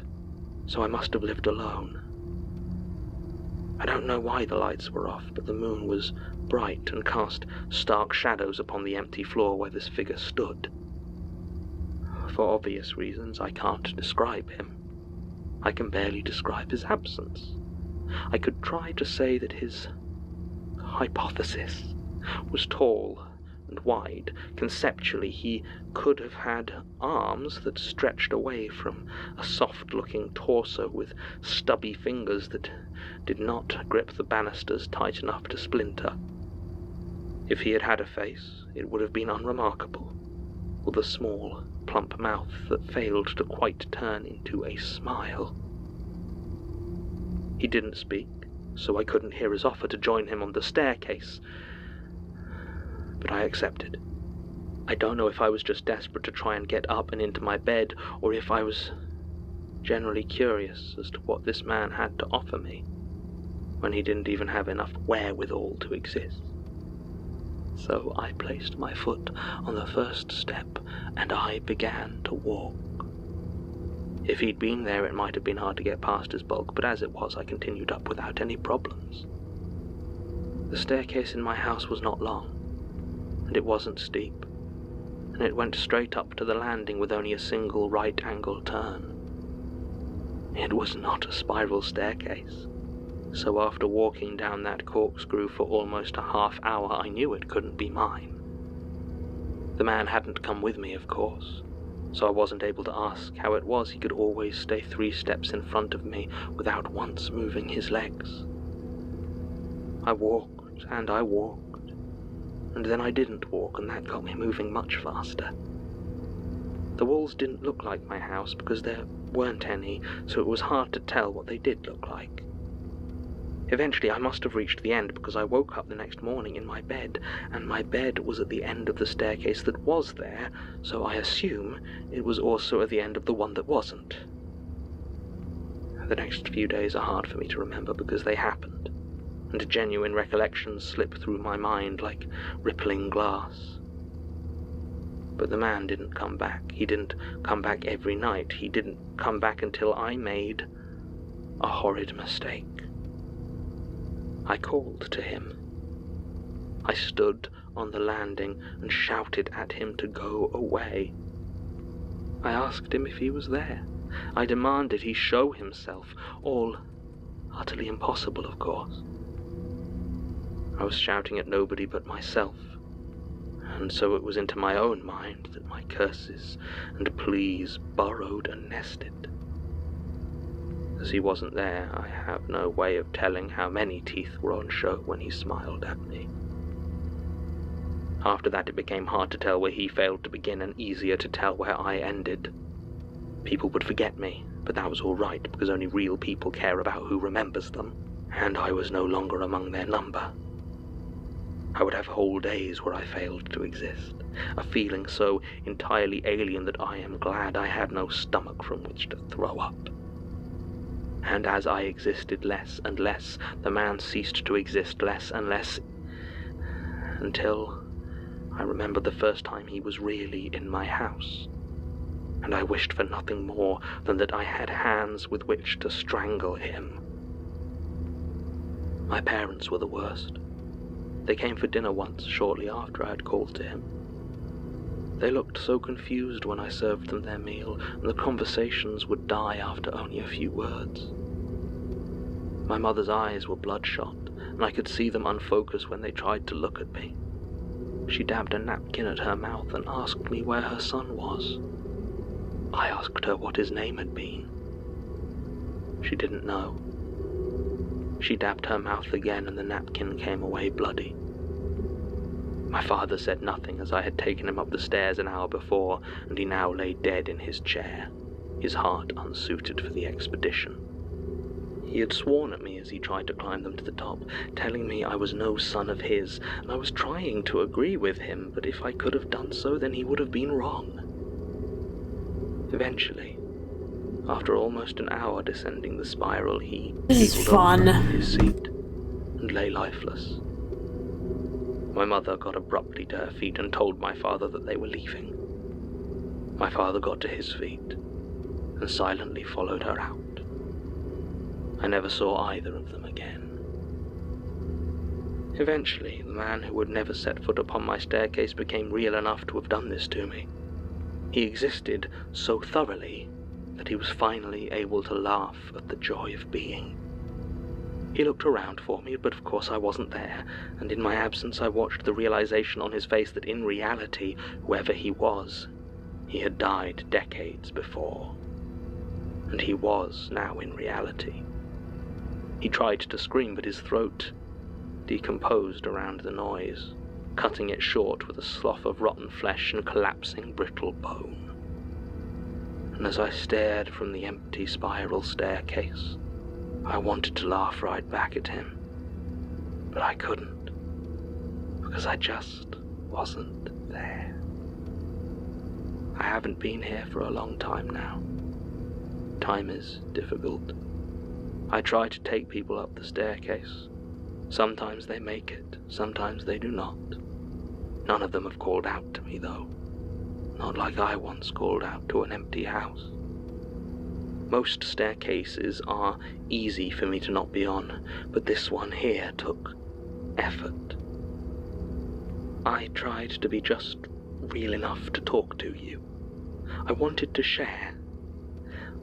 I don't want to take you up the spiral staircase, so you should try to leave. I don't want to, but it's my nature now. And you can't fight what you are. Or even what you aren't. As I was going up the stair, I was a man who wasn't there. I wasn't there again today. Oh, how I wish I'd go away. Statement ends. There are many aspects of this statement that I desperately want more information on, but I have no real way to do so.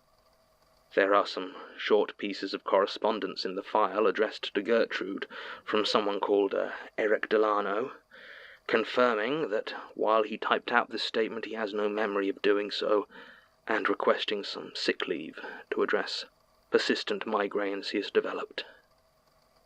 There's no supplementary research because what do you research? A nonsense poem from 1922. No, I am more interested, as before, with who is sending me these statements and why this one, especially, is the message, if indeed there is one, seems to contradict the last one. If the moral, shall we say, of Miss Ashburt's statement was that ignoring the horrors stalking you just makes them more dangerous, then surely the message of this one is that confronting them directly is even more so. I suppose that leaves skulking around the periphery, which is what I was already doing.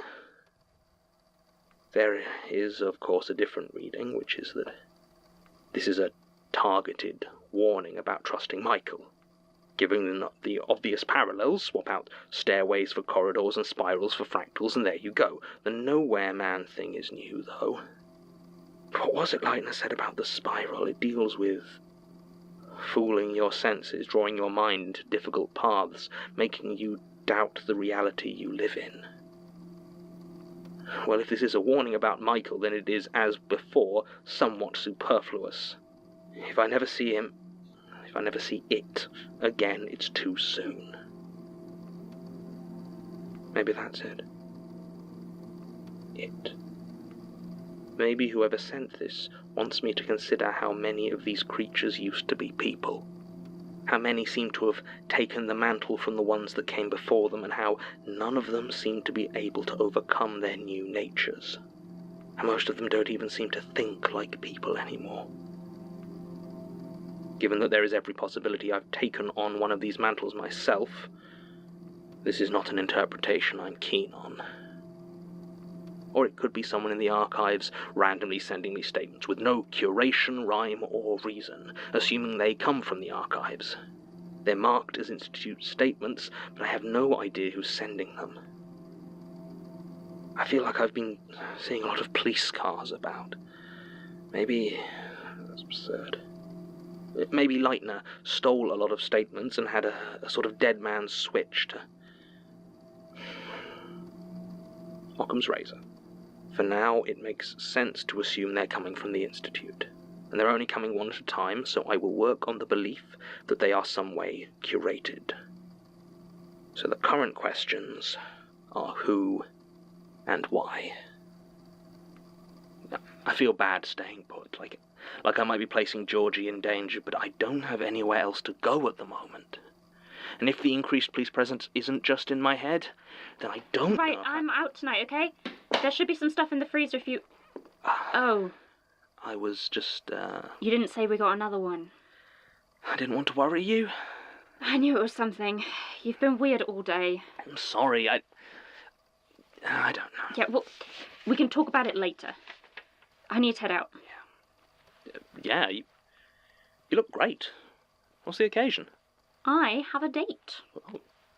Oh, do you need me to get out of the house Oh, at night? no. Trust me, nothing's happening tonight. Oh. How are you so sure? Check out his profile. Good Lord. Yeah. I mean, he does know what a book is, right? Unclear. He climbs mountains, though. Yeah, I got that. Face to face with your own mortality on the frozen peaks, staring death in the face and saying, "Not today, dude." The man's a poet. Why are you going out with him again? He likes Hungarian food. And there's a place just opened. You're serious? You're going on a date with the dullard of Skull Mountain just so you have an excuse to eat a Shopska salad? I need my sheep's cheese, John. No one else will go with me. You hate Hungarian food. Jeff says it tastes too Soviet, apparently, whatever that means. Melanie says it's too salty. Everyone I know has bad taste in food. I don't hate Hungary. Hold on. Melanie's back. You didn't hear? Hear what? Yeah, she had a bad time in India. She got shot. She... what? Yeah, I know. Is she... I mean, she survived. I hope so. I'm going for a drink with her on Thursday. Be a bit awkward if not. Right. I'd take you along, but, you know, she thinks you're a dick. Another startling insight from the piercing investigative mind of Georgie Barker. Is she all right? Well, she's had a hell of a time. Figured the least I could do was get her drunk and listen to her bitch about the new job. Oh, she found something then? Yeah, didn't say what. I think she was a bit embarrassed. Says her co-workers are super weird. Really? Really? Well, speaking of weirdos, I think you have a Hungarian mountain man to be courting. Yes, I do. I'll see you later. Don't forget the freezer. I won't. Have fun. Yeah, we'll see. Oh.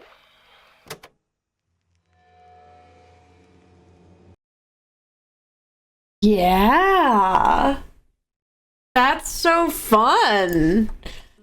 As soon as it started going, I was like, this is the spiral. I know little, but I know that. It's a very spiral. That's fun. I like it. Michael, I know. I know enough about TMA to know about Michael specifically, because I go hum nom nom nom nom nom. I eat that up. I like the spiral. I think the spiral's neat. Also, chat, we are getting there. We are getting there, one might say.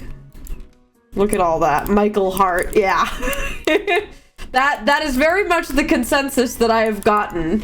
And I agree from what I know and have seen. Okay. Just kind of throwing some bombs around to try and make this a little bit easier for us. I love Michael, he's perfect.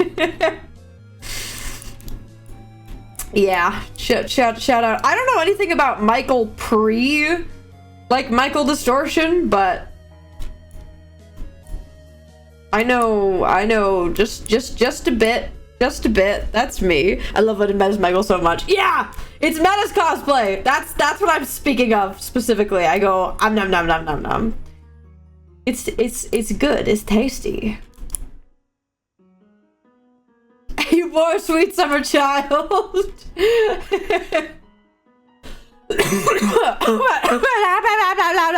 Okay. But yeah, good stuff, chat. I am enjoying it. I'm having a good time. What is that? What is this? Oh, it's just a hole. Oh, okay. That's fine. All right. By the way, chat, we are currently standing at negative 64 meters. We are 64 meters down, which is a whole stack in Minecraft. Wow. Wow, chatters, wow. Hey, you have thoughts about you digging up your yard. Let's see what they have to say about the yard. Do what you gotta do. Yes. Haley says yes, but you must dig with a teaspoon. Do you guys know that video? The incredibly inefficient murder with the incredibly useless weapon. I forget the exact wording of it.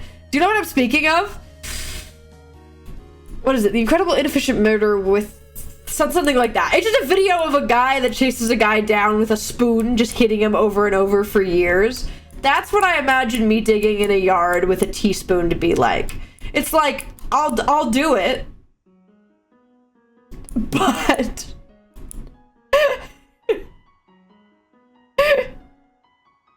is that more entertaining to dig in the yard? Well, I appreciate all of the gifteds, guys. I really, really do. I big appreciate it.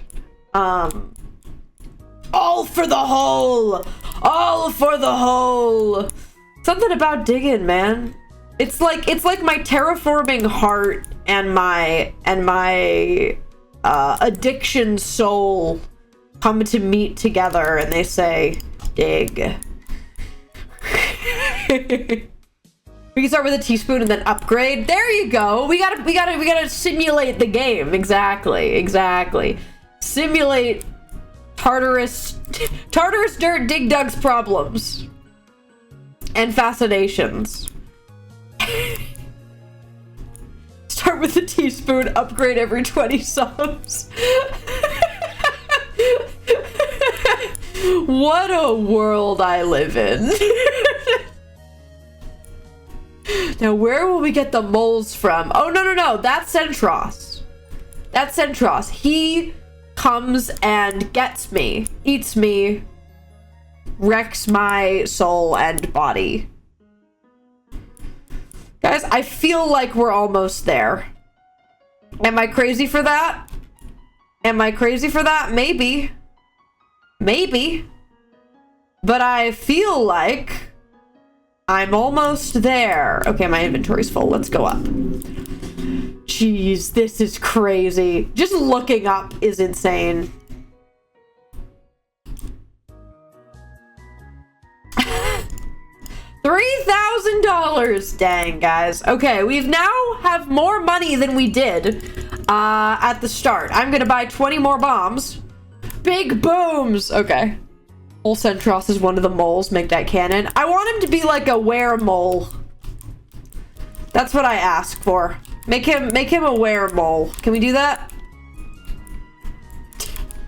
Can we do that, chat? Okay. I need to get this magma rock. Were-mole ex-goblin. Crazy stuff. Crazy stuff. Okay, there we go. That should get it. Boom.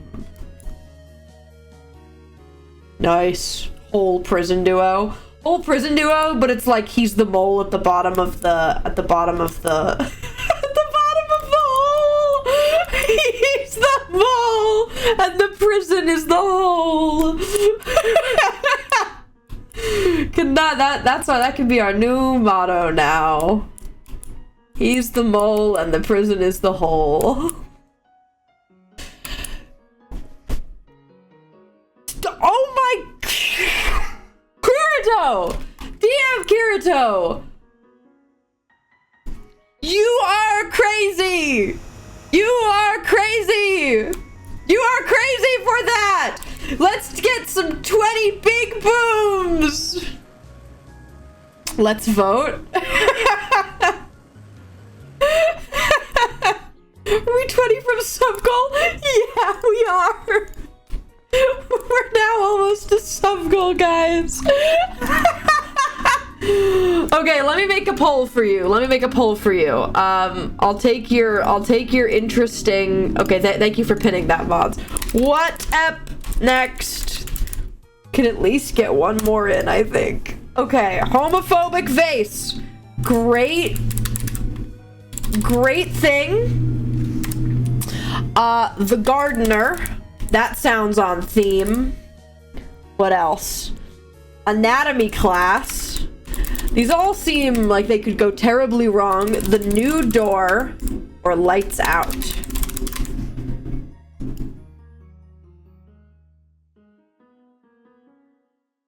I'm gonna say evil vase because I don't think it's actually gonna let me.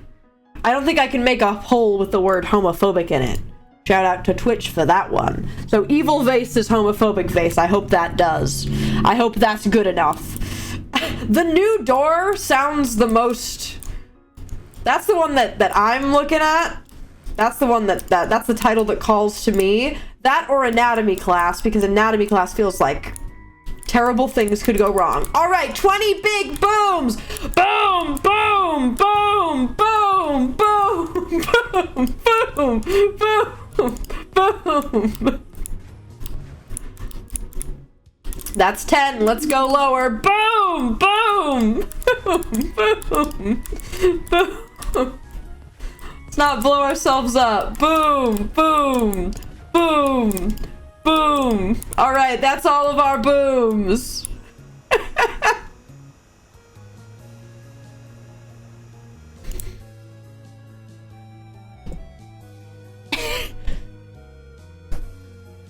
Singular the gardener vote. Do I know anything about that episode? That does seem on theme. That does seem on theme with the whole vibes that we got going on here. We've hit both of the... Yeah, 1, 2. So, okay. Yeah, so the next, like, thing that we have is the bottom, chat.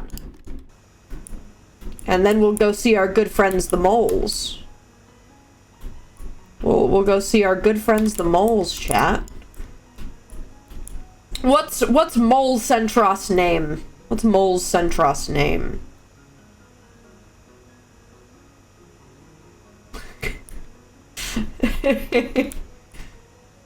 We want a anatomy class, my beloved. Okay, well, anatomy class I think is winning. Dirt Muncher. Dirt Muncher! Dirt Muncher! Dirt, he's the Dirt Man!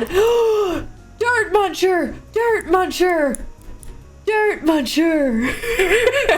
Sorry, I just started yelling incoherently. You're so right. You're so right.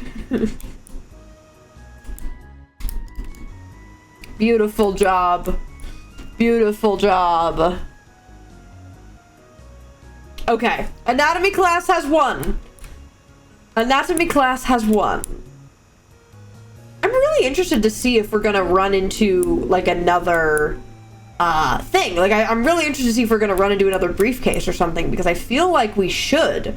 Because we got 2 briefcases, I think, in the original run. We got both keys. We got both doors. I don't know what else there might be. What episode number is that? Do you know off the top of your head? And I will look it up and I will put it on. I hope you guys are enjoying this, by the way, and enjoying Magnus archiving.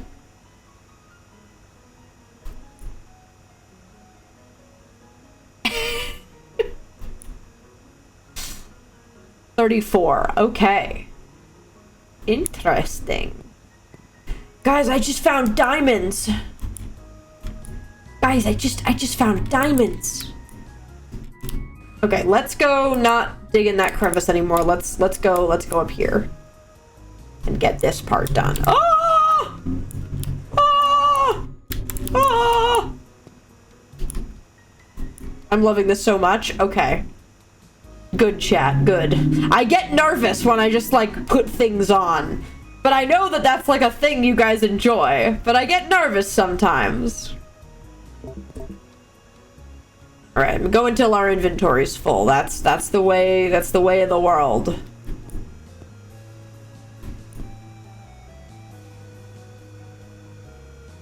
Oh, why did I commit to digging this whole hole? I really shouldn't have.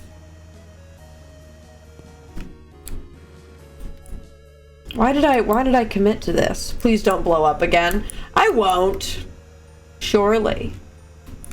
Surely I won't. Do you not believe in me? Do you not believe in my raw digging power? And the power of dignation? That's you, chat. Your dignation. Alright. Also, can we get some A-ups in the chat? A to the Y to the U to the P. P to the U to the Y to the A. D to the I to the G.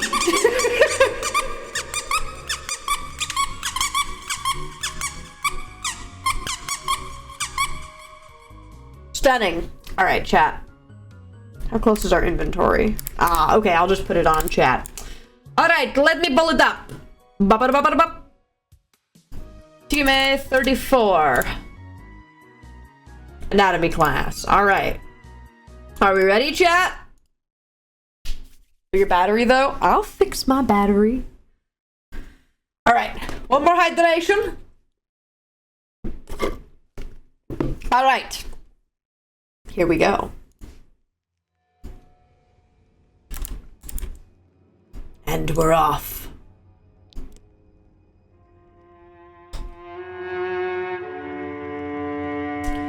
Here we go. The title was kind of scaring me. Quill presents the Magnus Archives.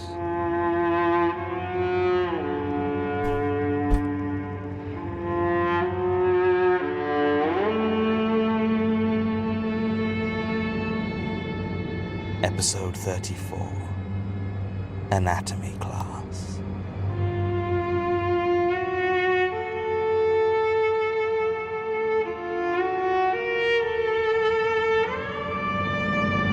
Cutting close on the battery.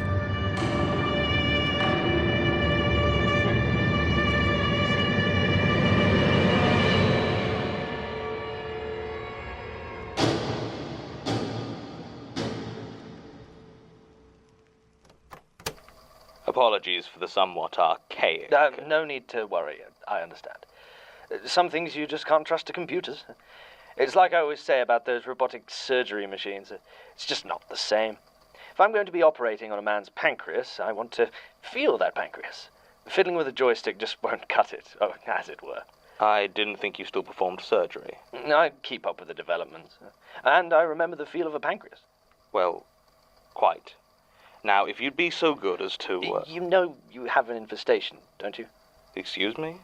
I'm not sure that... Yes, little grey maggot things. I saw a few on the way in. Don't recognize the species, but I'd say you need to get the exterminators in here. Gas the little blighters. You saw them. You weren't bitten, were you? Bitten? They're worms. Still, I'll admit I don't like the look of them. I reckon the sooner you get someone in to kill them dead, the better. We've... Pause.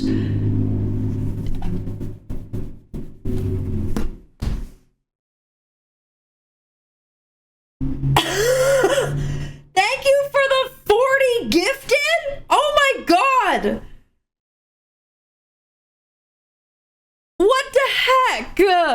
What the heck? You crazy! You're crazy! Thank you! I have 40 big booms! Hold on. We gotta get the big boom. We gotta get the big booms. Alright, yeah, we got 2 more after this, and that'll probably be all I can do before I run out of stuff stuff to dig. Jeez! My goodness! Let me get my 40 big booms! Alright. Oh my goodness. Okay, I'm gonna press play. Thank you! You're crazy! Thank you! If you want to watch my mouth in the corner, I'll be mouthing booms while it plays. Alright. Tried, believe me. Now, shall we? Oh, certainly. Where do you want me to start? The bones? The blood? The fruit? Right from the beginning. 1 second. Statement of Dr. Lionel Elliot regarding a series of events that took place during his class...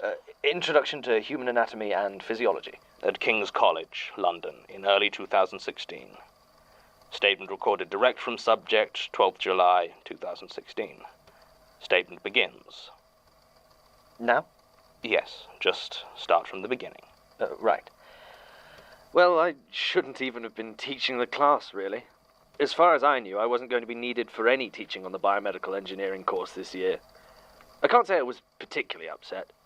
The human anatomy module is where a lot of the engineers discover just how messy the human body is. And while the human heart is a phenomenal piece of machinery in terms of design and function, most of the students would be more comfortable holding a transistor. Not to put too fine a point on it, I get tired of squeamish students, and was glad that I could avoid it this year. You can perhaps imagine, then, that I was not best pleased when Elena Bauer, the admissions officer, emailed me last November to say that there had been a mistake, and I was needed to take a spillover class.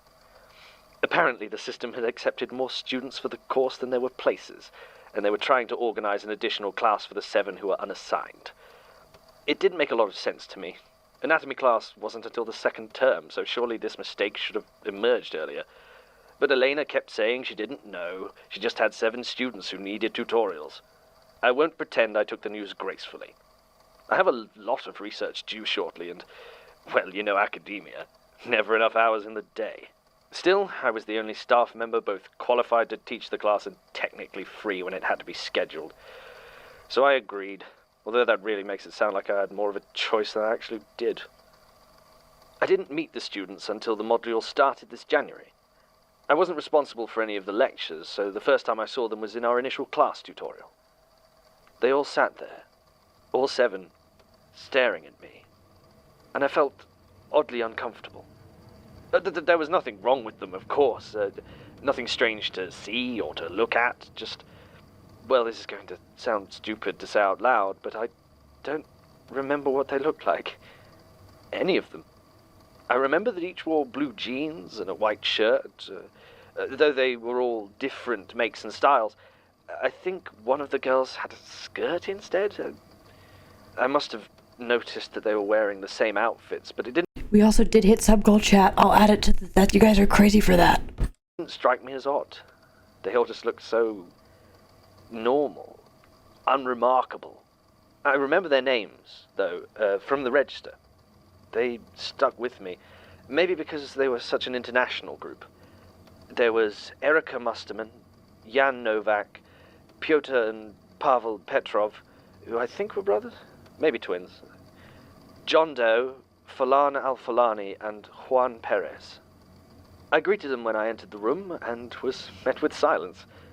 Not a malicious or angry silence, just silence. I've never been self-conscious when teaching, but walking to my seat with those 14 eyes just watching me, it made me ever so slightly uncomfortable. I got the oddest feeling that they were judging my walk. The class began, and we started going over some of the basics of anatomy and how the body works.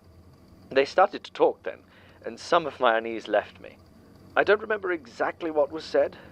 After doing it long enough, most tutorials just kind of blur together a bit. But I recall being struck by just how basic some of their questions were. The composition of blood, where in the body the various organs sat, the sort of thing that anyone who's done a science GCSE should know. I was almost tempted to ask where they went to school. At the time, I didn't question the fact that they must have all gone to the same school. Aside from that, it was mostly normal, except about halfway through the tutorial, we discussed the lungs and respiration, inhalation, alveoli, etc. As I said, basic stuff. But I paused afterwards just to have a think about where to go next, and I heard the sound of them breathing.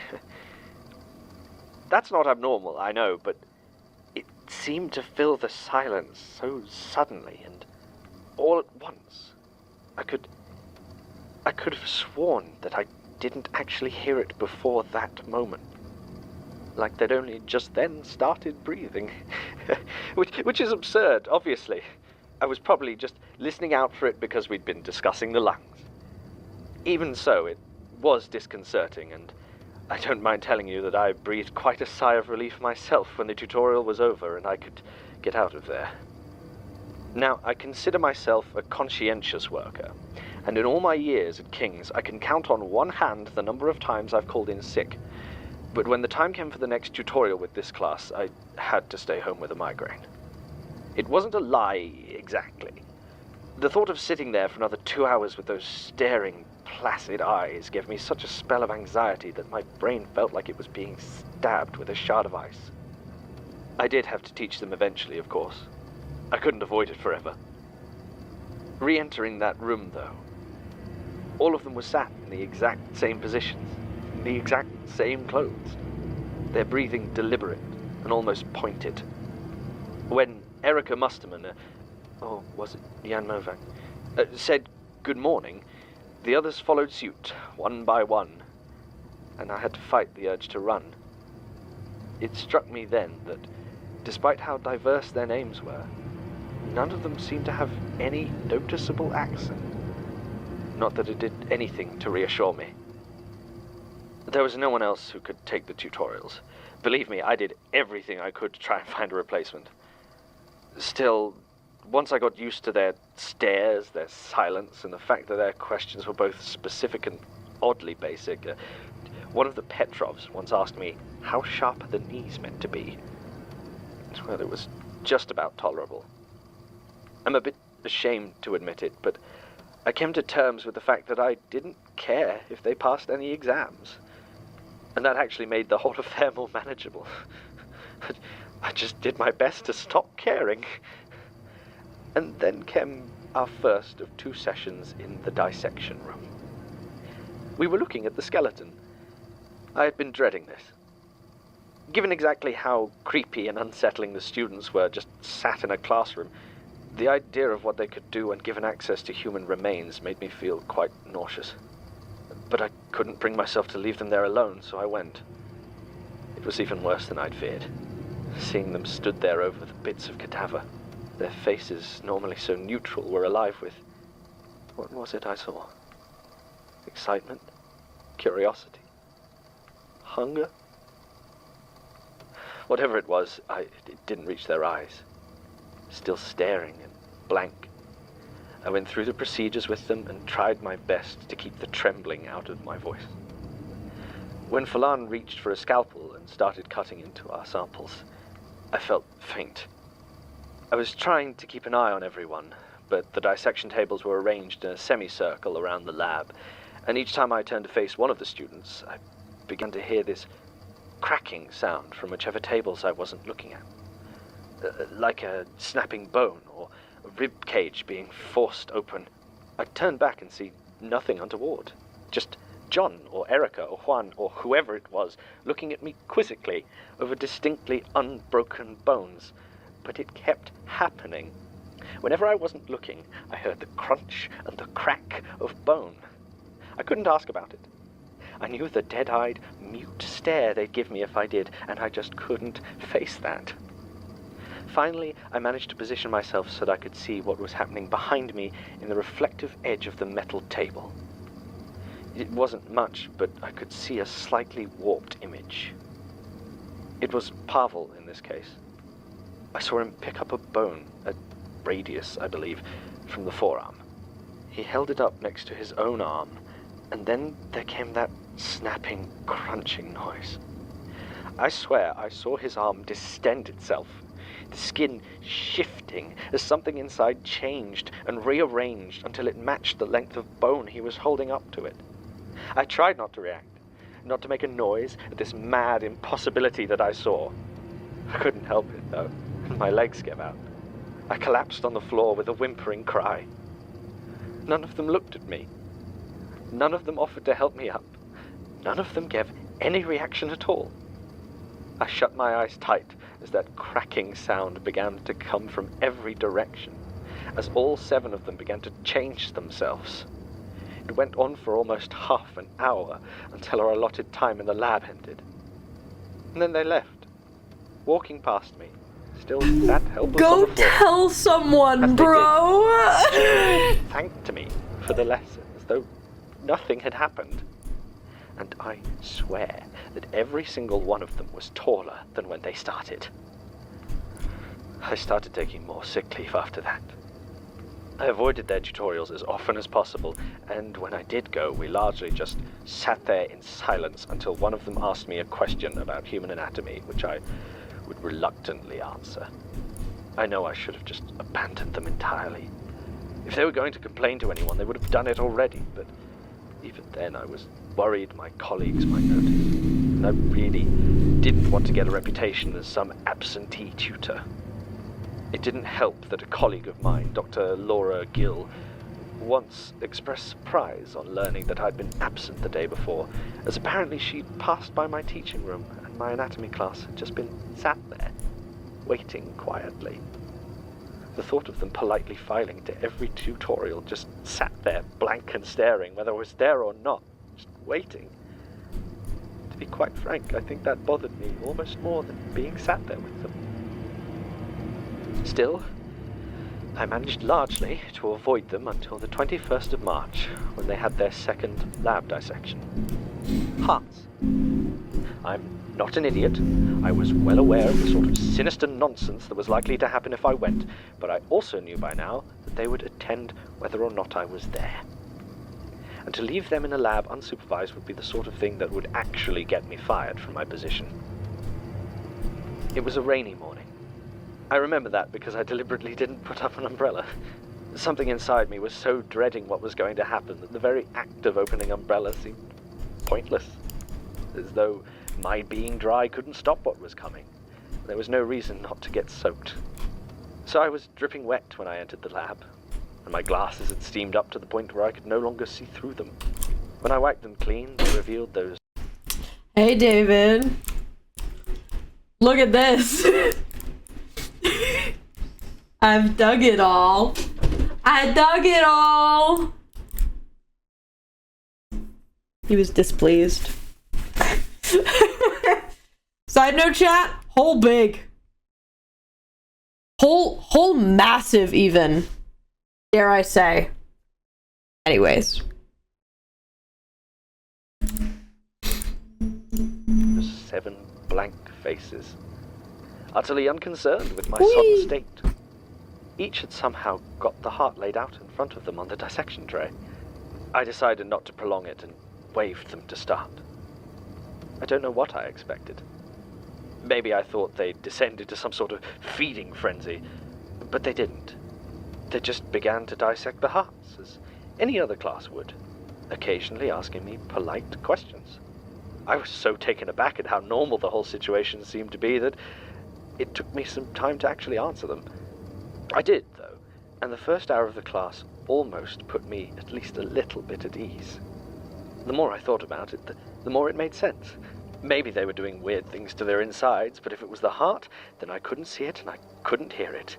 And I'd long since decided with this class that if I couldn't see or hear it, I didn't care. Then Erica Musterman held up her heart and looked at me.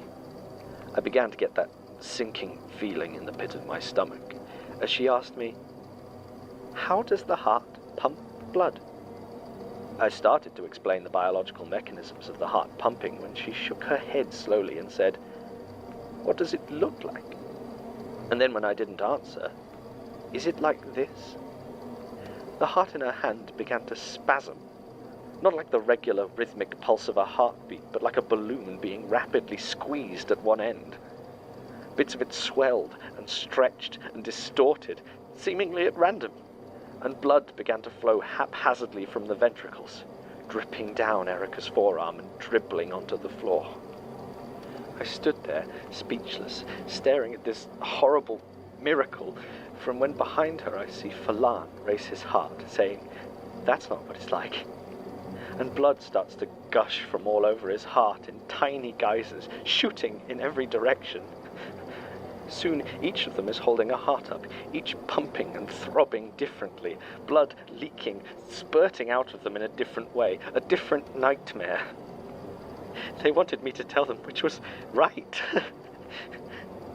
I don't know how long I stared before I finally raised my hand to point at Jan Novak. Poor guy, man. Get him out of there. A regular human heartbeat.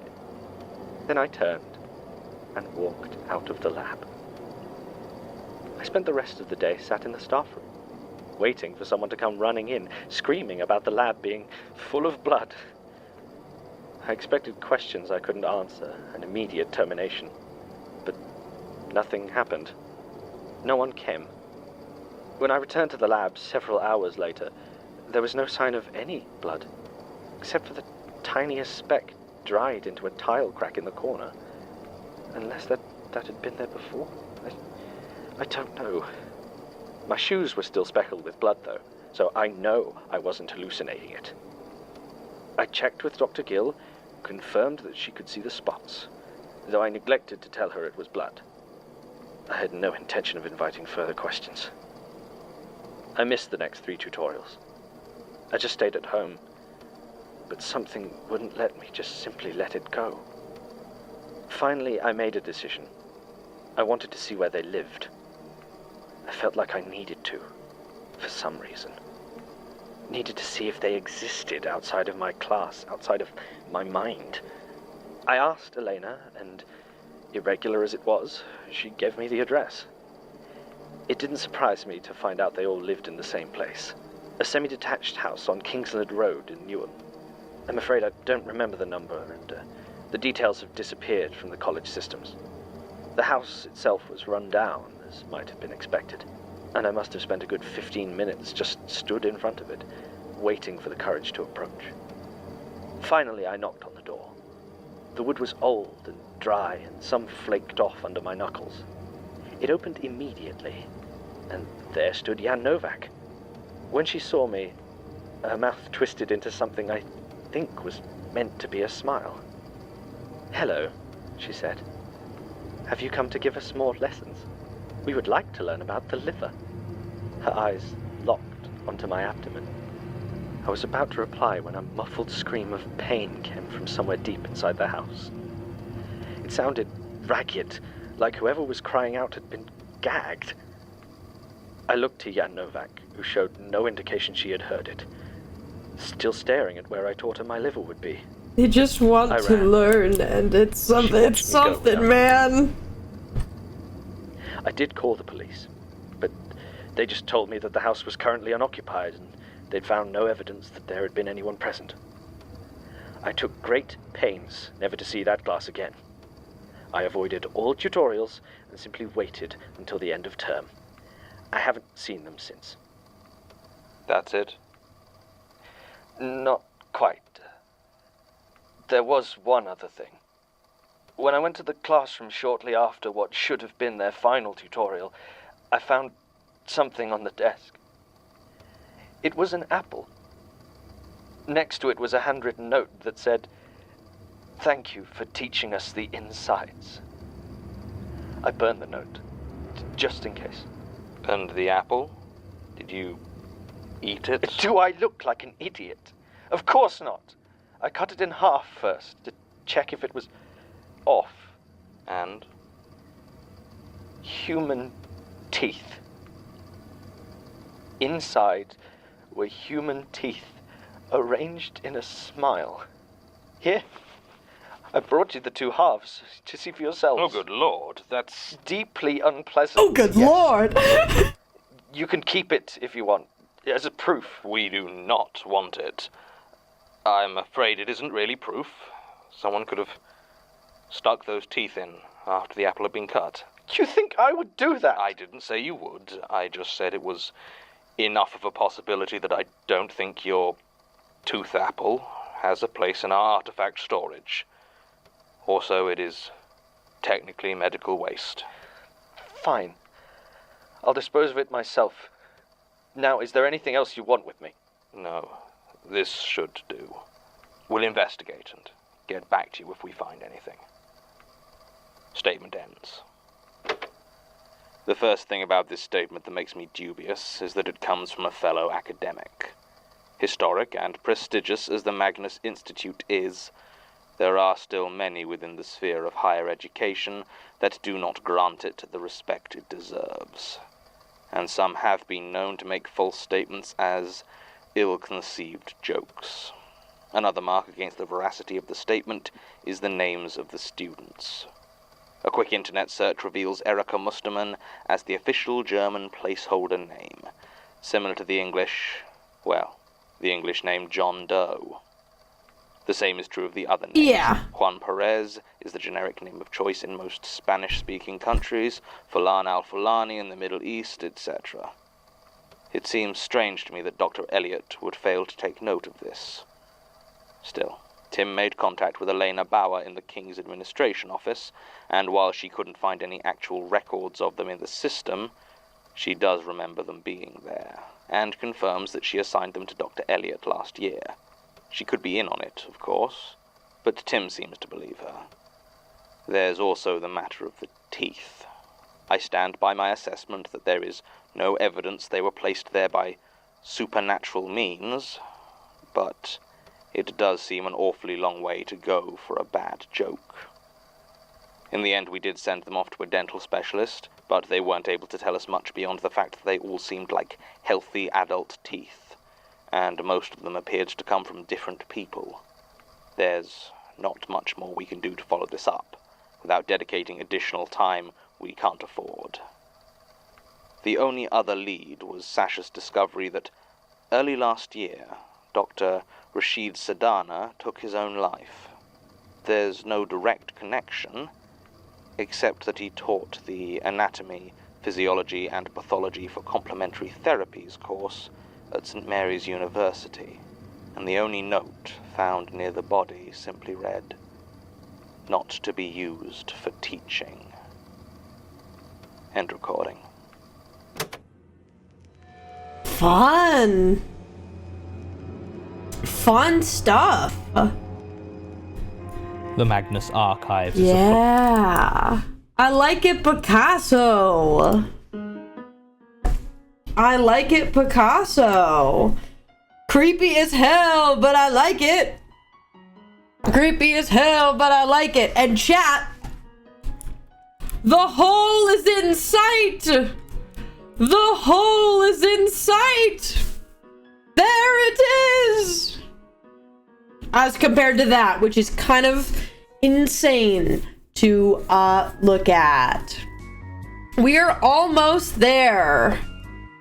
All right, I would say that we can do one more of these right now, until we get to the end of the dig. We can probably do one more, and then maybe, I guess we put one on the back burner, I guess? Which one would you like to do now?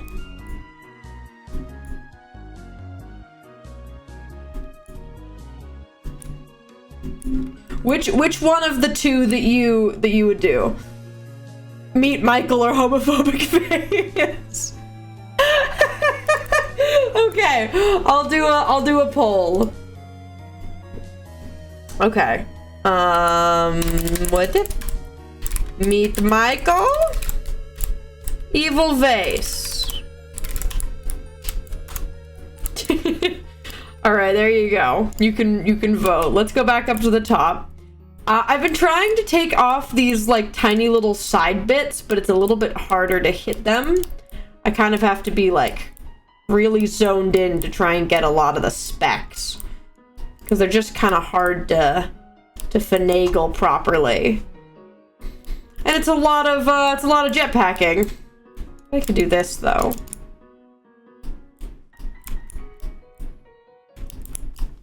Anyways, let's go up. We should do the IRL dig stream and whole Sherb cosplay. Do I want to make a whole Sherb cosplay? Feels like the real question. Do I want to make a whole Sherb cosplay? Alright. Meet Michael appears to be winning, which checks out. Which I think I know some of that. I think I know some of that. If I had to guess. Because I have heard various audios from TMA.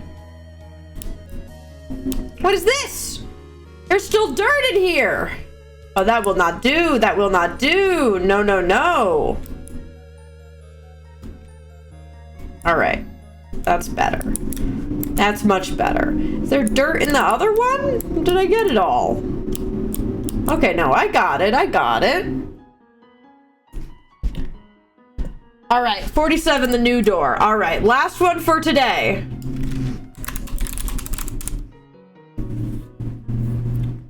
All right. Yeah, I do believe that I've heard things from this one. So here we go, chat. Last one and last stretch of the dig. Here we go.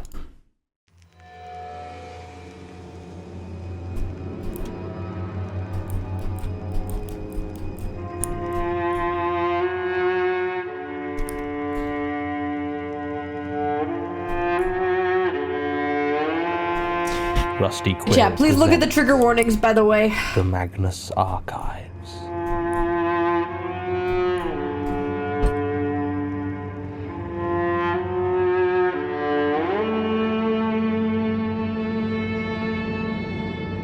Episode 47. The New Door.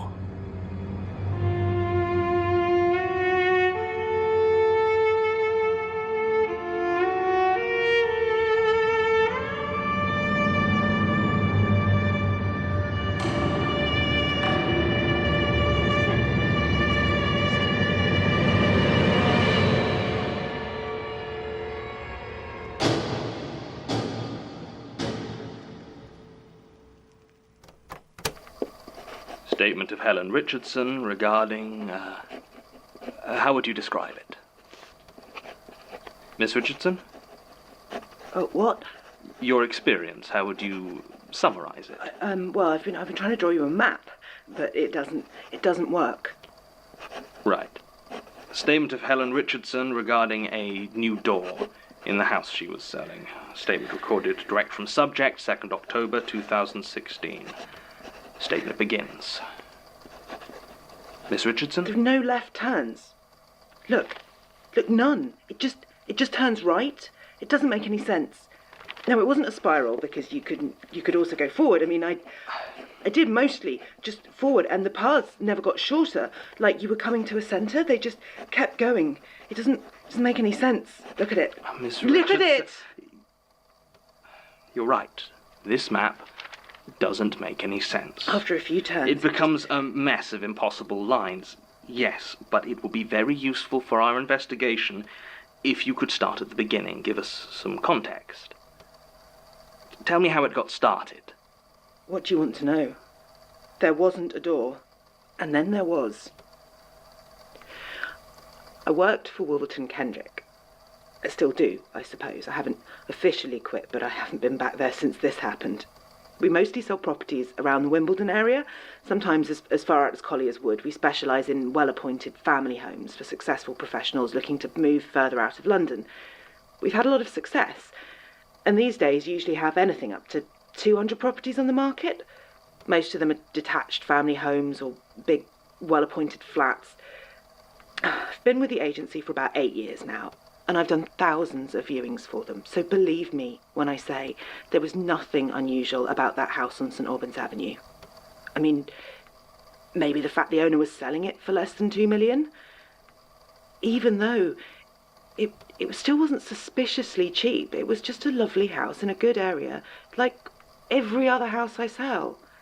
When I think back to driving there, the trees seem darker than they should have been. The other houses sit there, sinister, behind their tall gates and empty driveways. But I think, that's just my memory changing to fit what I know now. At the time, I don't think I felt anything except annoyance that I was going to be 2 minutes late to the viewing. You know what's funny? Even after everything that happened, I actually have trouble picturing the house in my mind. It was so much like all the others. so unremarkable, and it's not like I've been back. For most of the morning viewings, it was business as usual. I had the usual stream of bankers and executives asking the standard questions, occasionally livened up by a private dentist or a barrister. I walked around their house for the better part of 5 hours, and by the end I'd been in every room and opened every cupboard dozens of times.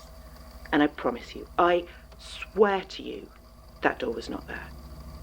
He came at the end of the viewings. It was the last appointment, and although he didn't give his name, I am absolutely sure he was not Mr. and Mrs. Adrian Lombardi. He was tall, maybe 6.5 feet, and he had long, straw-coloured hair that fell onto his shoulders and loose ringlets. His face was round and unthreatening, although he stood so still when I answered the door. It did rather unnerve me. I asked him if he was Mr. Lombardi, and he said no, but that Mr. Lombardi wouldn't be coming, so he was here instead. It's not unheard of for some of our clients to send their people to viewings in their place, so it didn't seem like an unreasonable statement, even if it would normally, be arranged ahead of time. I just thought I'd missed an email. I held out my arm for a handshake, but he just looked at it and laughed, keeping his hands firmly by his side. That was when I first started to think that something might be wrong, because his laugh didn't sound right. I don't know how to describe it, but it wasn't a human laugh. I should have stopped there and left, or called the police, but he'd already walked past me and into the house, and I'd started to give him the sales pitch, almost as a reflex. I decided that since he didn't seem to be actively threatening, I'd just give him a quick rundown of the house and get out of there as soon as possible. He was strange, but I thought that if he did work for the Lombardis, that I didn't want to be rude and have to deal with a complaint later. So I took him round the place. So far, she has been reasonable. His eyes were always looking where I pointed, but he never seemed to take anything in, and he didn't ask any questions at all. At least not till we reached the second floor. We'd just climbed up the stairs to the top of the house. I went into the first bedroom and I started talking about its potential as a child's room or a study. The ceiling was quite low and I thought I'd best warn him to be careful, but when I looked back, he wasn't there. I stepped back out onto the landing to find him looking at a new door. He asked me what was behind it, and I just stood there, staring. It was a small, unremarkable door, painted dark yellow with a matte black handle, and it wasn't there before. I'd been up on that landing dozens of times already, and I definitely did not remember it being there. It wasn't just that I hadn't noticed it. You have to understand that. It wasn't there. It couldn't have been there. I checked the floor plan I had with me, and obviously there was no door shown on it. It was an exterior wall on the second floor. There can't have been anything beyond it but empty air and a significant drop. Except that I had made several circuits of the outside while showing off the garden, and there was absolutely no door visible there. It was just a dark yellow door that couldn't be there. The man asked me again what was inside, and I just stood there, staring at it with my mouth hanging open in shock. I honestly don't know how long I stood there looking at it.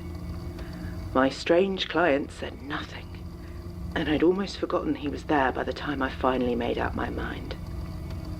I reached out and gripped the handle. It was warm. I turned it, and as soon as I did so, the door swung open.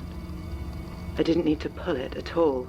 It opened slowly, but deliberately, like it was keen for me to go inside.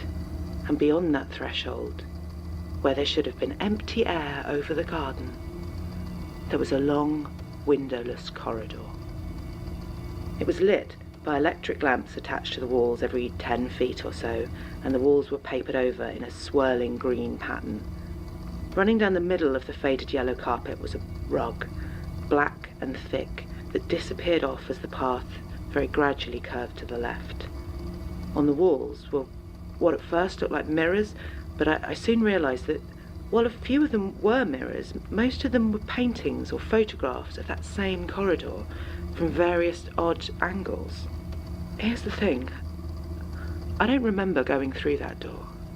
I remember standing there, looking down it with this feeling of dread. It's fun. And then I remember feeling a surge of terror as I heard the door close behind me with a click. I spun round, but there was no handle on this side, just a huge, smooth mirror. I saw myself stood in that strange corridor, and it looked like I'd been crying for hours. I hammered, shouted, I threw myself against the uncaring face of that mirror, but nothing happened. It didn't even crack. I took out my phone. My mind was muddy, but I don't know exactly what I was hoping to do. Call the police, maybe? My colleagues? I think I might have wanted just to check the time. I had no idea how long I'd been in there. When I opened the phone, all that was on the screen was another picture of the corridor, just like the paintings. That's crazy. So I started walking down the corridor. I mean, there was nothing else I could do. It dragged on and on, bending almost imperceptibly to the left, while every once in a while there would be another corridor turning off to the right at a sharp angle. At first, I'd avoided these branching paths, thinking if I walked along the corridor, this is such a fun concept. Somewhere. But after what felt like miles, I finally decided that taking one of the turns, it couldn't make things worse. The branching corridors were identical. Mirrors and paintings that mirrored them were everywhere. And when I turned back, I think I must have gotten turned around, because the left turn that would have led back towards the door wasn't there anymore. It was another long corridor with paths off to the right. The wallpaper was a different colour though, I think. It definitely changed, but I never noticed it switching. I'd simply realised that it hadn't been red when I'd been walking, or blue, or purple, or whatever colour it was at the time. All the colours seemed to shift in that place. Even the yellow of the carpet and the black of the rug. It felt like I couldn't trust my eyes. Based on the date of my appointment and the newspaper I found later, I think I was in there for 3 days. It was impossible to tell from inside, though. I don't remember sleeping or even feeling tired. I did spend a lot of time just slumped in despair, though, so maybe I slept then. I had no food or water. I got very delirious by the end. It didn't help it was so warm in there, although often seemed like I couldn't stop shivering, like I was cold.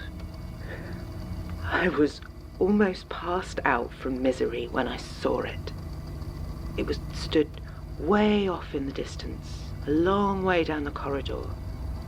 It seemed almost human from a distance, but as it got closer, I saw that it was anything but. Its body was thin and limp, and when it moved, it shifted, like I was watching it through rippling water. Its hands were swollen, and bits of them jutted out at annoying angles. It was moving towards me fast, and as I looked, I saw that all the pictures on the wall now showed this thing, although each distorted it differently, like a selection of funhouse mirrors. But all of them showed their hands as bulbous and sharp. I looked around in desperation, trying to find any hope of escape. The thing was getting closer and closer, and I could hear that weird laugh again. And then I saw it, a mirrored frame that did not contain the creature. I had no reason to think it would help, but I could see no other choice but waiting for death, so I threw myself at this empty mirror. And just like that, I was out. I felt the cold night air on my face and wet tarmac under my hands and knees. It was raining. I turned up in Dulwich of all places. I screamed for about 5 minutes before someone came to help me. I don't really know what else to tell you. I was hospitalised for a short while until they were satisfied my dehydration wasn't going to cause any complications. And I spent a long time at home, not opening any doors. Finally, after the latest bout of nightmares, I decided to come to you and tell you my story. Maybe you can make some sense of this.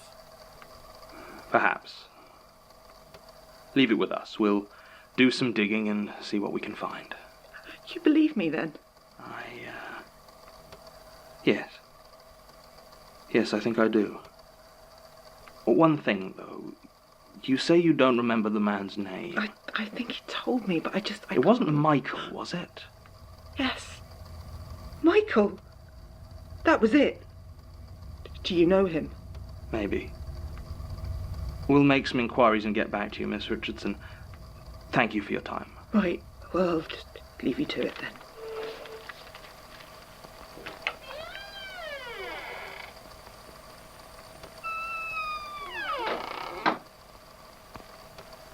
Sasha? Sorry, did you call? I just had a statement from someone claims they met your Michael. Michael? The distorted Michael? The very same. I don't think we re-recorded your statement on him, did we? Did we need to? It was one of the tapes that vanished during the attack. Oh. Well, I can give it again if you'd like, but I haven't seen him since. And you can't think of any further insights? Nothing you forgot to mention last time? I don't think so, no. What are you doing at the moment? Reorganizing your discredited section. It's a bit of a mess. If I may say so, John, I feel you've been a bit less conscientious about it since you got back. Oh, that's fair. Sorry.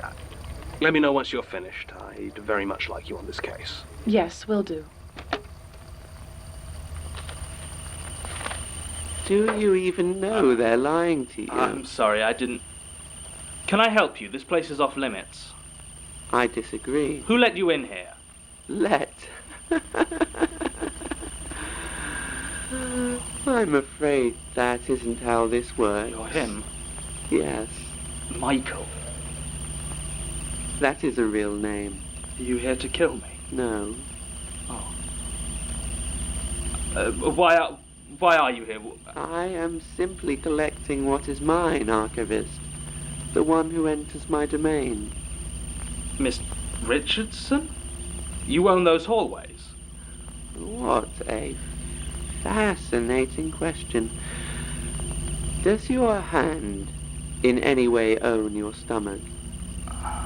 In any case, it doesn't matter. The Wanderer had a brief respite, but it's over now. Well, you're too late. She's gone.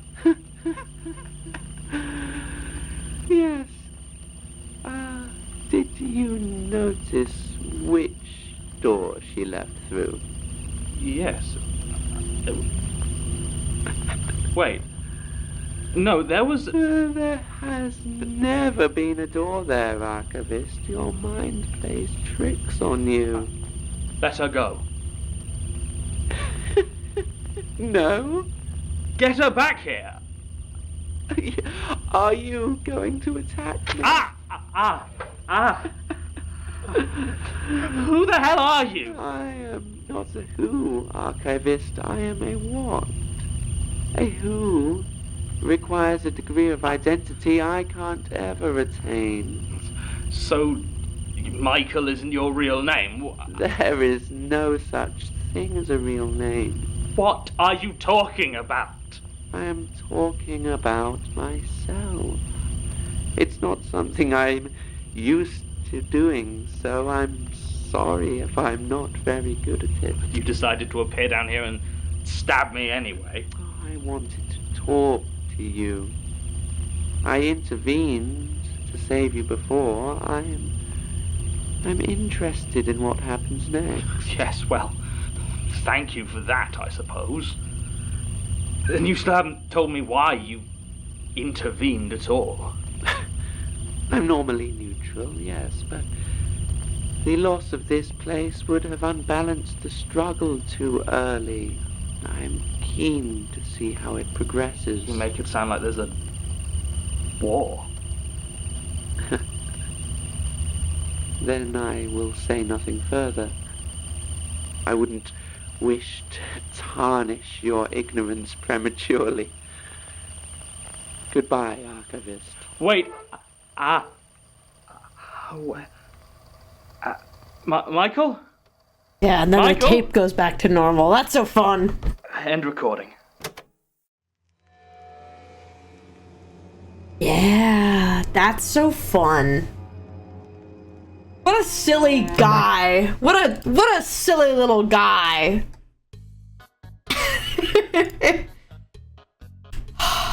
Chat? Dare I say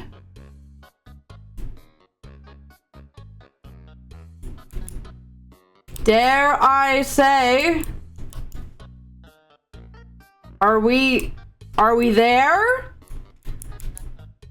That's kind of terrifying to look at. Boom, boom, boom, boom, boom.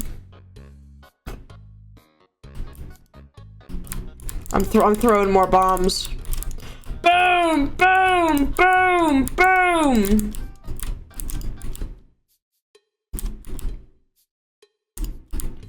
Keep thinking that if I keep doing the bombs, I'll hit some of the little specks.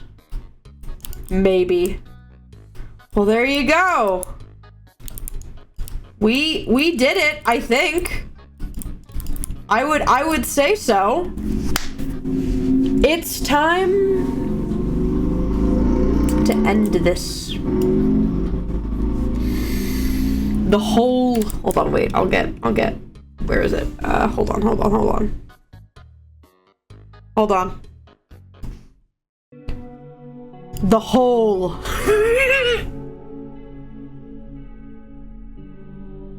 There is nothing left to dig. There's nothing left. The work is done. And now...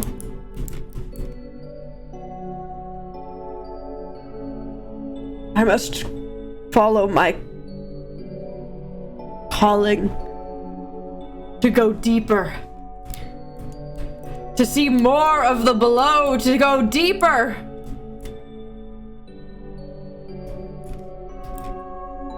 And see them again.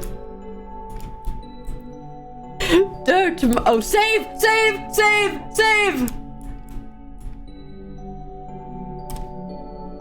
Hold on, wait, I'll go save. I'll be a practical guy. I have $50,000, by the way.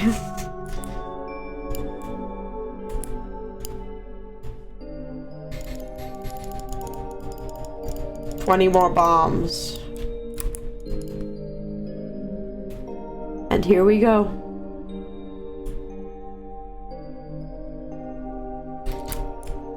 I must go to the below!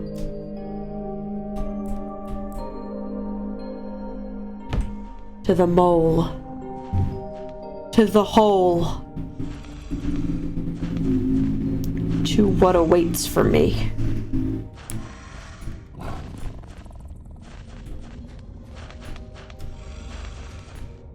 We had to endure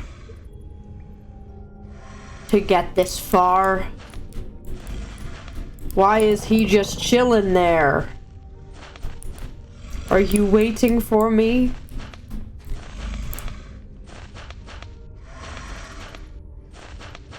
He comes to... Why are you here? Why are you...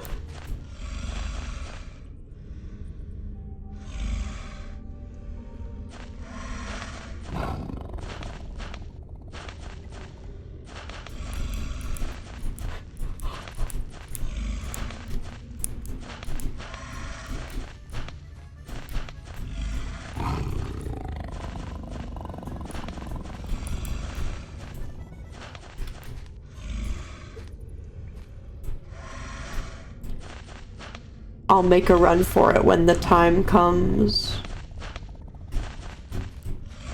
The time is now!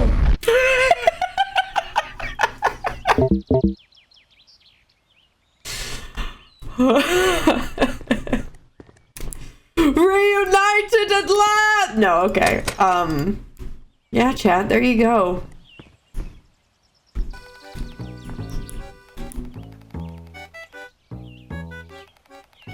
Man, Centros Visvale's looking a bit different here.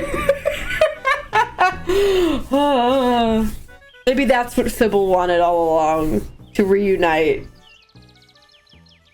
Tartarus and Dirt Muncher. Get it, okay. I have to end it. I have to end it. And I think I'm gonna fall down a hole. Goodbye, cruel world!